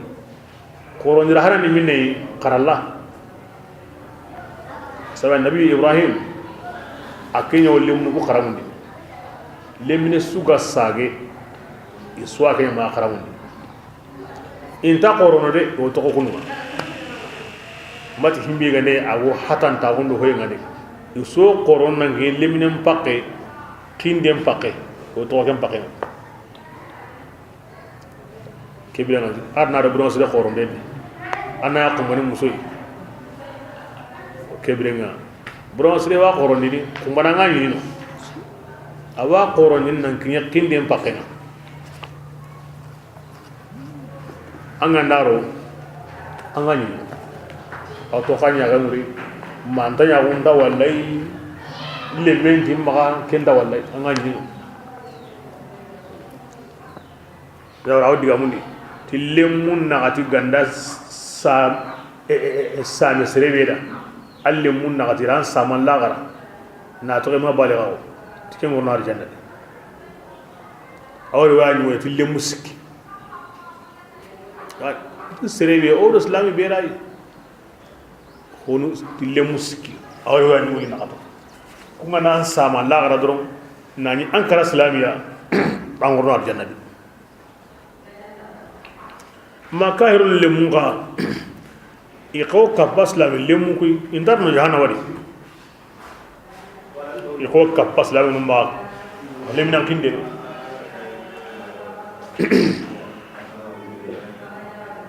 nga wulidan bo kengo ni Allah kun taga kundu ngon ni taga lemina gundi ima corona ngiyeke winda baka kundu ko suka humante ngolle ni maniya arjanna dun konun khidmande Abdullah wa ko ibn Umar arjanna dun kon anga nyini sirbani su wugine lemine kini denga awan tandan kitendi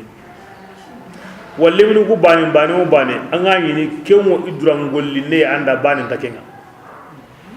ugine golle ande gas ngena mani botane na yiga na mini hal طيب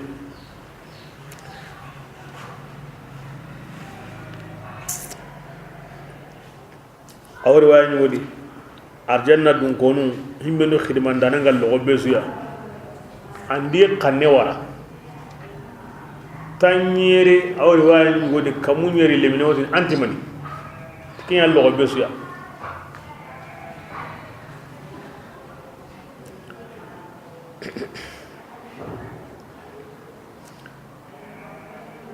سيدنا عمر بن الخطاب رضي الله عنه الله فارنغ راكي آية قرأ أرتينا دون كونو مونكو نانتي لمنو كيموري لمنو كوي ميكا أنهم لؤلؤ مكنون لمنو بينو غاي خريمنا كوني ميو قومي لؤلؤ غاي كرومندي عمر دي قناتو هذا الله فاري لمنه بيغو سرن خريمنا كيمو قومي لؤلؤ كرومندي أغو هيمبي خريمنا كيني منا خمو كندي Allah farin tada ani mena kem bay sade kebirenga otini qason tamundo nagato qason do sanu kamo atin taban saninga khura mo yo ati kinna misalin kene kumba ko to ke mureno koni igo himmenu tande koni senda kun kallendi bismillah وأقبل بعضهم الله وكنا دي أرجعنا دونغونو نيغو هايغا جونغوي أيوا يقولنا يو مي ترينيني يو مي مسلانديني أها أوغاني مغوبي نانكاسو aro hay mo be imma salamu bakakama bismillah qalu kibrin iwotini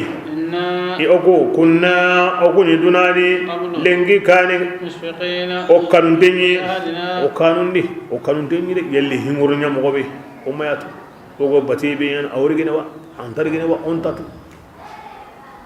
famanna Allah alaina Allah ta'ala hayga awasrunni o kamma aro kisini awasamumi yangan katayenga samumi yimben to wani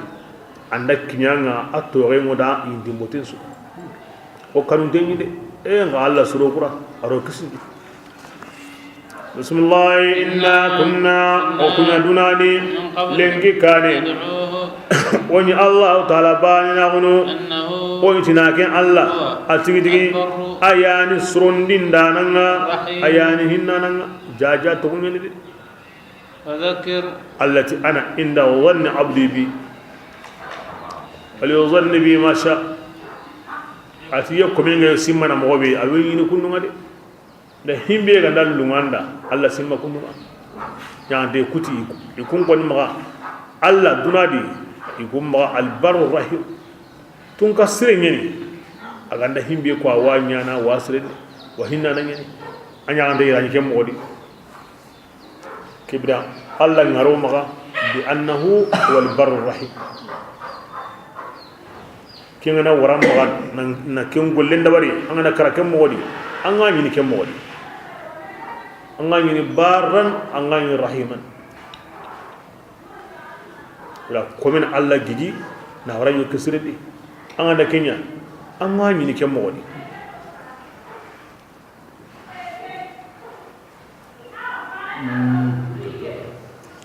ki an naro Allah dugun kitabun ne ki masalan ga ben mo wasu komen na hosre njidi ga Allah na habi ga way aga ben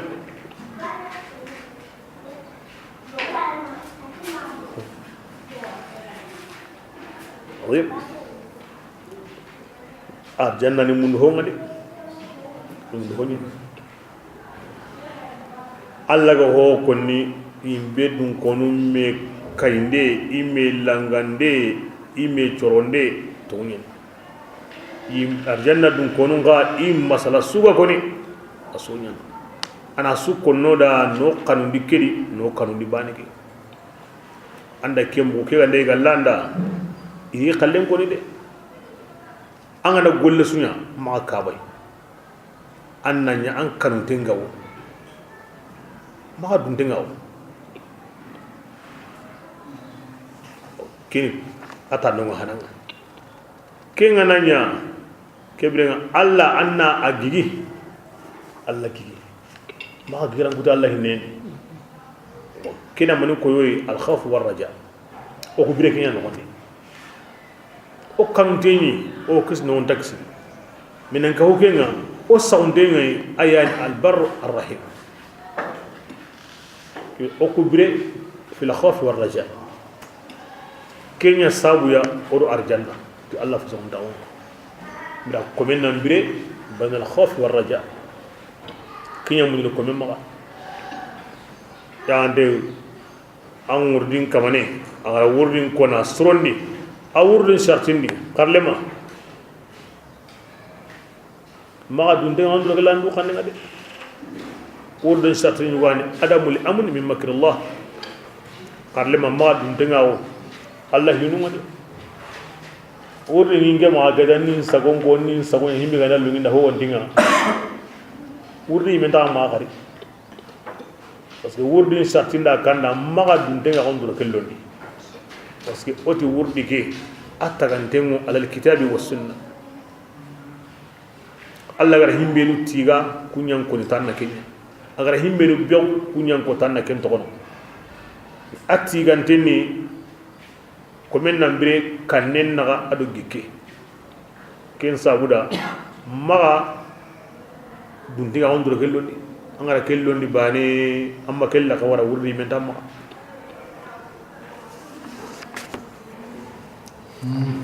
ana qur'ana wutu maga nyime himbe gawo serello ni arjanna di awasu kon sususu asu kon anya dungunum masalamu kine alla yimme wotini igaro inyi kundwa yere kini masalanyu obre diken na aru kanne na ke be islamu umbre ken na arjanna kita sabuni wadi Allah ganani wono bismillah wa dhakkir ya rasulullah dumi ke kamade na kahirun ko mi waju ma akara ka warade hari ganda tanda annaka kahinun majnunun sha'irun sahirun innahu kana Allah fare ma ara ka warade an yaqonna yata وما أنت أنك مولمي ميا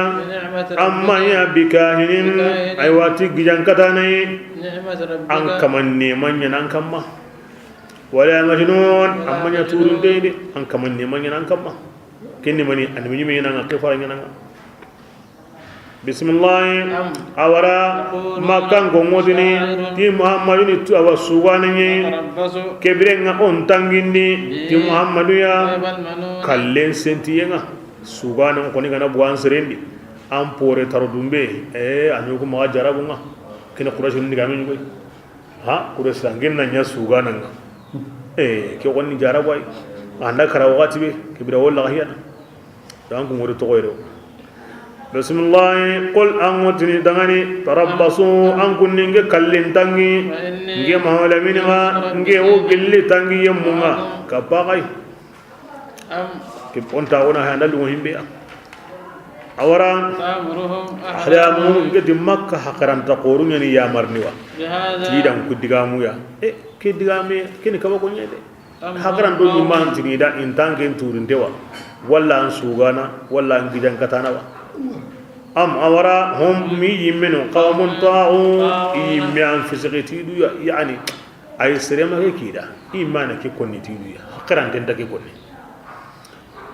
am awara yaquluna iwtniya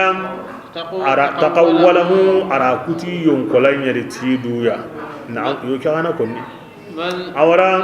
makan kompo gabe imatungundiya moni sabu istikbaran yidu huanda aha aymana ke gotibi waliyatu aywa tikin gandai ke digame kunnanu iqalli bi hadithin ti digame ya ken ngani qur'ana meya indani to munde ya nantara kutu yungolani baski an kon arabu aken arabu asu sare me kama nan qoro me kama kimbre kharita me nyugoy tahananga tahaddahum ati suranu tan kempalle ati dangani sura bani kempalle aya haka nyugo goni sisa mislihu har harafu bani qur'ana mi qarita ikondo ila kengure ni goni nantara ku yengolan goni kengoni nyeme keta kinyimi bismillah awara ngebrenga iri kum makan ko tagawa na ni tagandana he ni turni ngenga kebrenga tagandana ngawanga ba imiti alla yani taga kebrenga tagandana ngawanga kebrenga ken tagandana ga ken nan karindana ngade kebrenga ken karindana ga anati wangu ni na khara rawde يعني أنجا قيرة تغندنا باني كمورنا أنقيرة تكلم كبر أنقيرة غانم دكين تغندنا اللاني يعني كمورني إدغامو ميغورجانا يكونت الله ونو أيوة أرين تكا غارندين غيرني أيوة أنا من كم بايسر بسم الله أم هم مما كان غني مياني أو تغندنا نوا la ke imani yimme taga wa la imme ga bi yimme taga himbe gari taga ke bilanga kenni bani ay himbe gari taga kem pare ngeni ke akitabe ngeni ke awi kalli awi wundini bismillah ma awara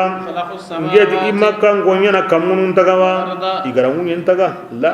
imme watu Allah fare ngari tunta kuna kamunun munyen taga iti Allah kebren alla be gara kamundo ngunen taga kebe imma kenta na badusa bismillah awara imaddan kanago indaddan kanago yo to ngondin tay أم عندهم خزائن ربك am awaran yalli an kama wa posawndem ba hille mengo ikunya nindini wa أم هم himbe ga nalu a ikunda kebirenga ke unyana akenni maniya parce que bire nyugo nati andi mi mamundo harawo woto unyen ka ankini deben krisenga taifa krese makka krese wato nata ankini deben bannanga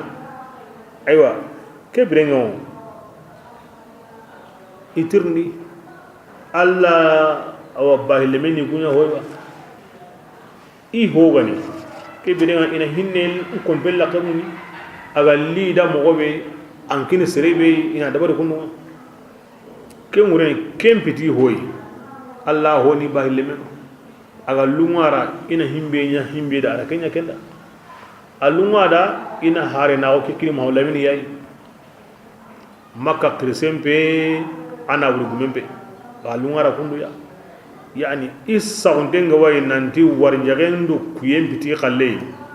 kebirenga alla ya hogani kelun alla ya da ina fam ke modi bismillah awara humul musaytiruna yalli sillati yanni kunya magawa iganati himbe bane kenta gili ay imatu kenti ma eni kenga ndima sillati yana alla ya ma anda himbe nya himbe kiyen kinga am awara yalle sege sege ma de nyana makan ko magawa igoda kamundi nan deringe ken sege sege ma de kama ay imi watu kon kenti magawa faliyati indati yaho kebirenga tilli igara himbe mu kamundi iro kennalli wa ira dallen qalli himbe bangandengan hakada kebira kengandi ko maga kibira malikan do wahay ngurni kata Allah farenga kinga de Allah rahimbe ko ke akan saw kinga de ange ndara kamuni namu ko ndara kamuni nali hoko nangenda angati me kenga maganda dalen nali Allah faran kale dalen bagade kharita miya akon arafe ko man sabuda parce que garanto ngono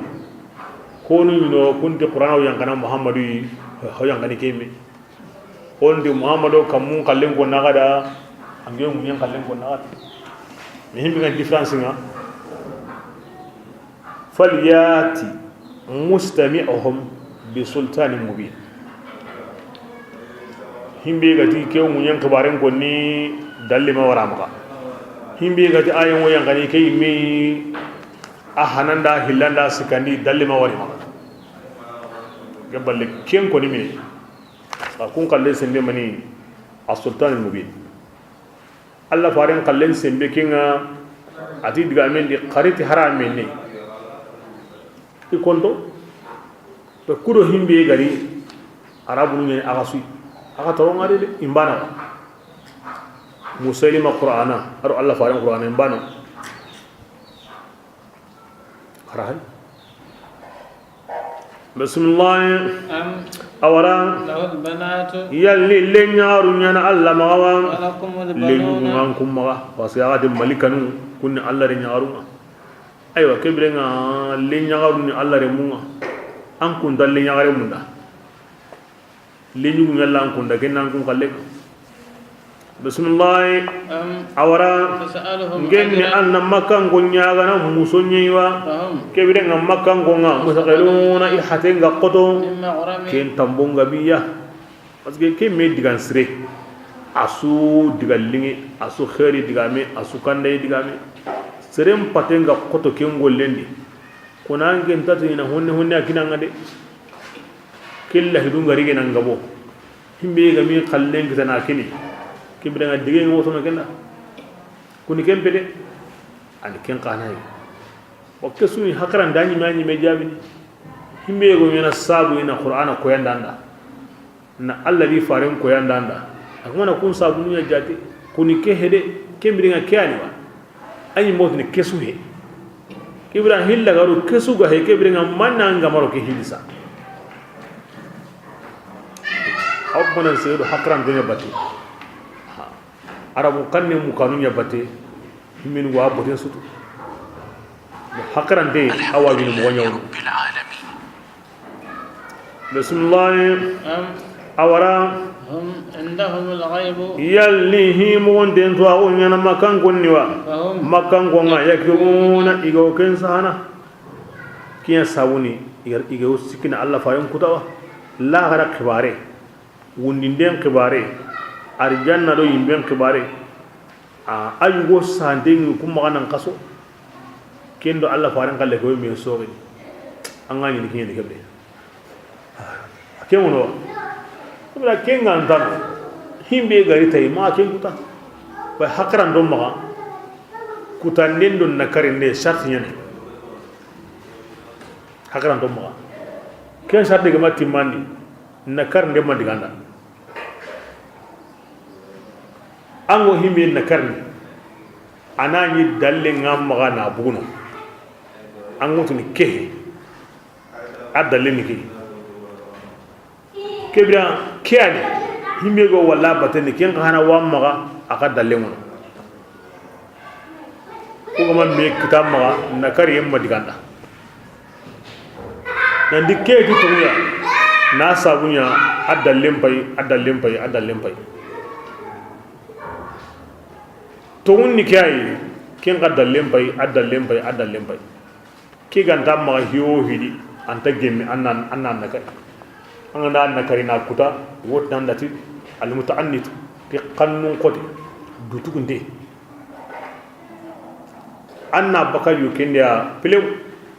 yukenduro ndato qode anna hotna warade kana kenta to qadi na sabunya kun kyan to qadi na sabunya ke e makan ko angu dangana karanta wundi la garantano imbentano anga nyini kitabe ni go waga magati Allah tikunu da kenga ndan kebirenga kini khannun ko tawni khannun ko taw hakran den takinyana bismillah awara kaidan yalli kunna here bunya la murunwa adin abtu ngene kinga yammu benu kunga kafirawo itigi yan tugene ti hibreke ke ko tan makka bido hilli sigisu wana me wari igiliti mani here bure Allah faran kanne ma rasulullah on kanne ma kebirenga yangira sukumen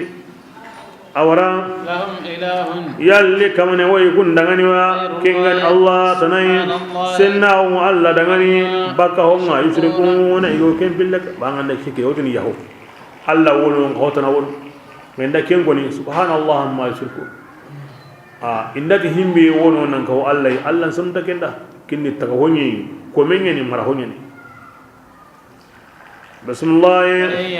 adi makan go nganda kutuye wari gilli kamunga ago yirine katiya mi gati kan badinga kene tabullenye markumun akitra segundemu yani haro ganato kamun yire dino kama basgeti ba askata alaina kisfan haro ganato kinyana kokin tabullenye himmin wara kimmenko ke ganya iti haza sahabun mumtiruna keni kam bubu salihu ti garanya namma keni tabuleni kamen worni o maka ko nyimo ke mo bismillah ya rasulullah angenni tonunga mi ga gemalle mawo i ko tam musonga ko tambe iga o kallafi ken ko tanni itono ikara kota worna to himbe ga yawma ikara kodan ni kodai yughni kaiduhum shay'an ihere buren dan hanin baki ma harbane wala hum yimma bigawi diman lamara in azab anna to yangan gadewo yemmun dangani konga tunya munni te kafira kuma kendo kentaba iduna kallem palle hotana worni fal mallaqara kalle hotana kenkani ولكن أكثرهم قام كانكم فوقهم لا يعلمون إن تيجن قتين ينقينتو يا رسول الله إن ننصبرين كتان كمان كيتنا أن كمان ورن كيبينيا ما ننكر اللي غير كتا كم بقتي أكمني دوا صبري إنك يا رسول الله أنك محمد لمن يدي أنغوتي أكو تانغاين يدي أنك يدي أنغوتي أكو تانغاين يدي أكو تندي إنني la damir lay na tokki be ma kanu ma jude bismillah anna alla sunni kappa kaman tigandenga anna kenya birambe anga gilli baka konkondi walma bakanta uranga anga sawuronde anga ne gilli anna ngirti alla hin konnenga atigandenga asunundenga anga tawranga anga gilli anna ngirti alla hin konnenga asunundenga yani am pinsu komi gari i langaran joppa ti alla togonga anga taguno kobe anga ni gilli anda sehen qoro ti alla togonga ken sireni de Allah wa sallam awa ahinsu Allah kun ahinsu zikri aw waqatinsu Aisha wa kun radhiyallahu anhu ada Allah farenga da wundi wurondi Allahu akbar tatammu alhamdulillah tatammu subhanallah tatammu la ilaha illallah tatammu astaghfirullah tatammu e ngadi kesuiti Allah ngonne nyi asuiti jate nyi ama kenya ke wakati kallenye andagire konkondi yo kenna wakati lo Allah ngonne na jate lay sunna nyi wa sunna he sunna nyi andat lagi awt Allah ya himma annin pinna annin kanda annin ngarjaga annin laghiyandi annin kisindi lagara kotan sigira logaunga lagara kota komun sigira ngada logo kella ken dalanga de kin Allah farenga aw Allah nyaga na arni kisindi kinga kebe okuga serega na Allah ganda ya hi ko memma na hinna na kanda na warjaga na laghiyandi lagara kotan sigira koren kinanga e manin do halle Allah faren duwanu ku i gille he logo den mo sir andagire kongondi aw ke konni awri wayni wori nan ka hay aw ayanu tammi bego ala imran lagaruma aw ken kana karna yo angabar o sunta kentu ngasrille hakala to bu konuri angana gribane Allah akbar tam alhamdulillah tam subhanallah tam la ilaha illallah tam astaghfirullah tam Allah ya himmaga annin pinna annin kanda annin arjaga annin laghiyandi annin kisin lagra kodan sigra lowa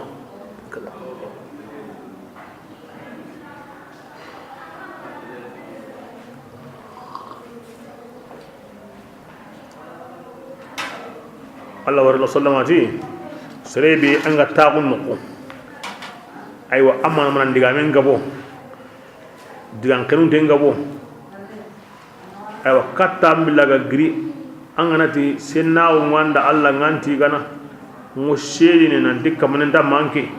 mo kafar gesi mundi nyana nda mo tubi ni katanga ke digame wonyana kafara nga na kana digamu be kunga boalla kedi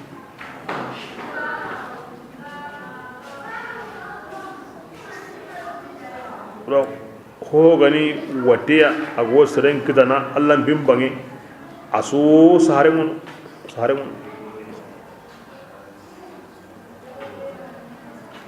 fasisa lozele ni wo telefon mo o te kafaratul majlis o kedwa ya wani ba telefon diga men gaweni de wa ya tlawari angana tana kanna mu ana kanna kuda pati angana tana sahaba ne awasa nan ya wallan na ku Allah ma hoto sunna yo hono wana tawo yo hon konni hongi tanan konni a so sahina de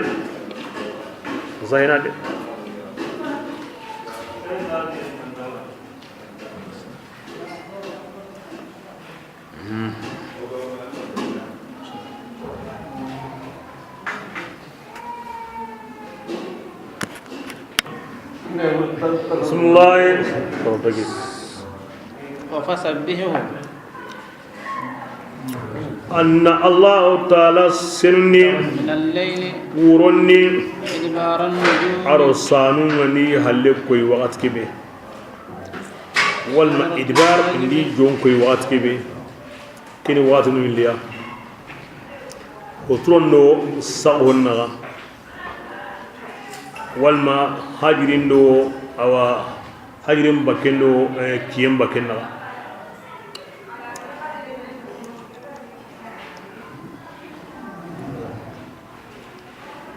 إدبار أربعة كنني هم كاني هني والما هم بالله هني أو كن كذا بسم الله الرحمن الرحيم والنجم المكان صورة ين مكان أي من يوادي هون وتني ما كنتا الذين يجتنبون كبائر الإثم كي آية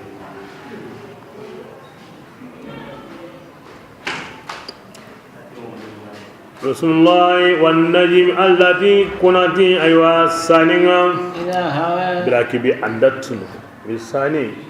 عرب نموتي النجم ساني بيا السورية سلين جاغي إنداكو بالنكر يقولوا كم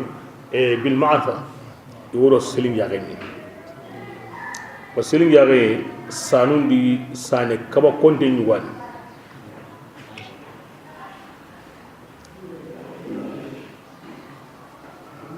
أقلي الله فارم وجزاني وي أني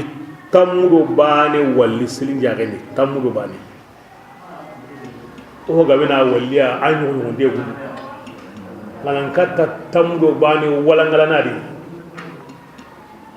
أكيني كتا كينيا بسم الله إذا ما ضل صاحبكم ولين جابوني ماني كوناتي سلين جاغنا براكبي أغندتون أيوكي أما سانكودي كين كانيوي أورم هولامين ياي ينتي مكة محمد كونيتون وما أتي غوي كوناتي سلين جاغنا أما تونو دي وأما في سرقة خانا يعني يتني خانا غوا آخر لامبدو أتي لا ما غوا أما في سرقة أما تونو آخر لامبدو أما توري بسم الله وما ينطق عن مولى من يغو سينين بكا ينكل لهم أو هم بيكون نغدا ننتا لغارا إناكو لا وكلا أما كنيا أنترنانيا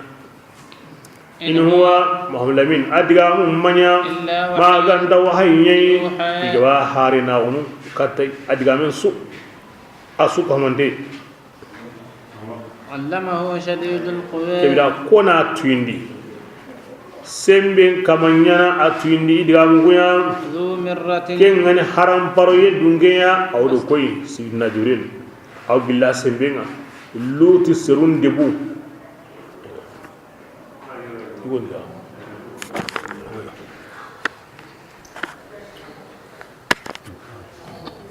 aw billah debu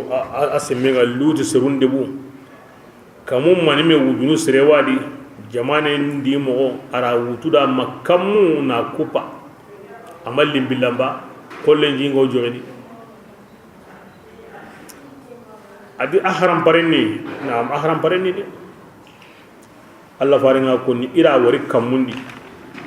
awa maganye ten ko ni ayun kolani ten sankin dengo na turu tilulunga ado marjaninga ado yakutuga ati kiana Allah faringa nkaranndi wahayki yani kyara nyankana shaytan hede bismillah fastawa atige malika asabati أهو kenda nya Allah faringa aw gombonga kingani gombonga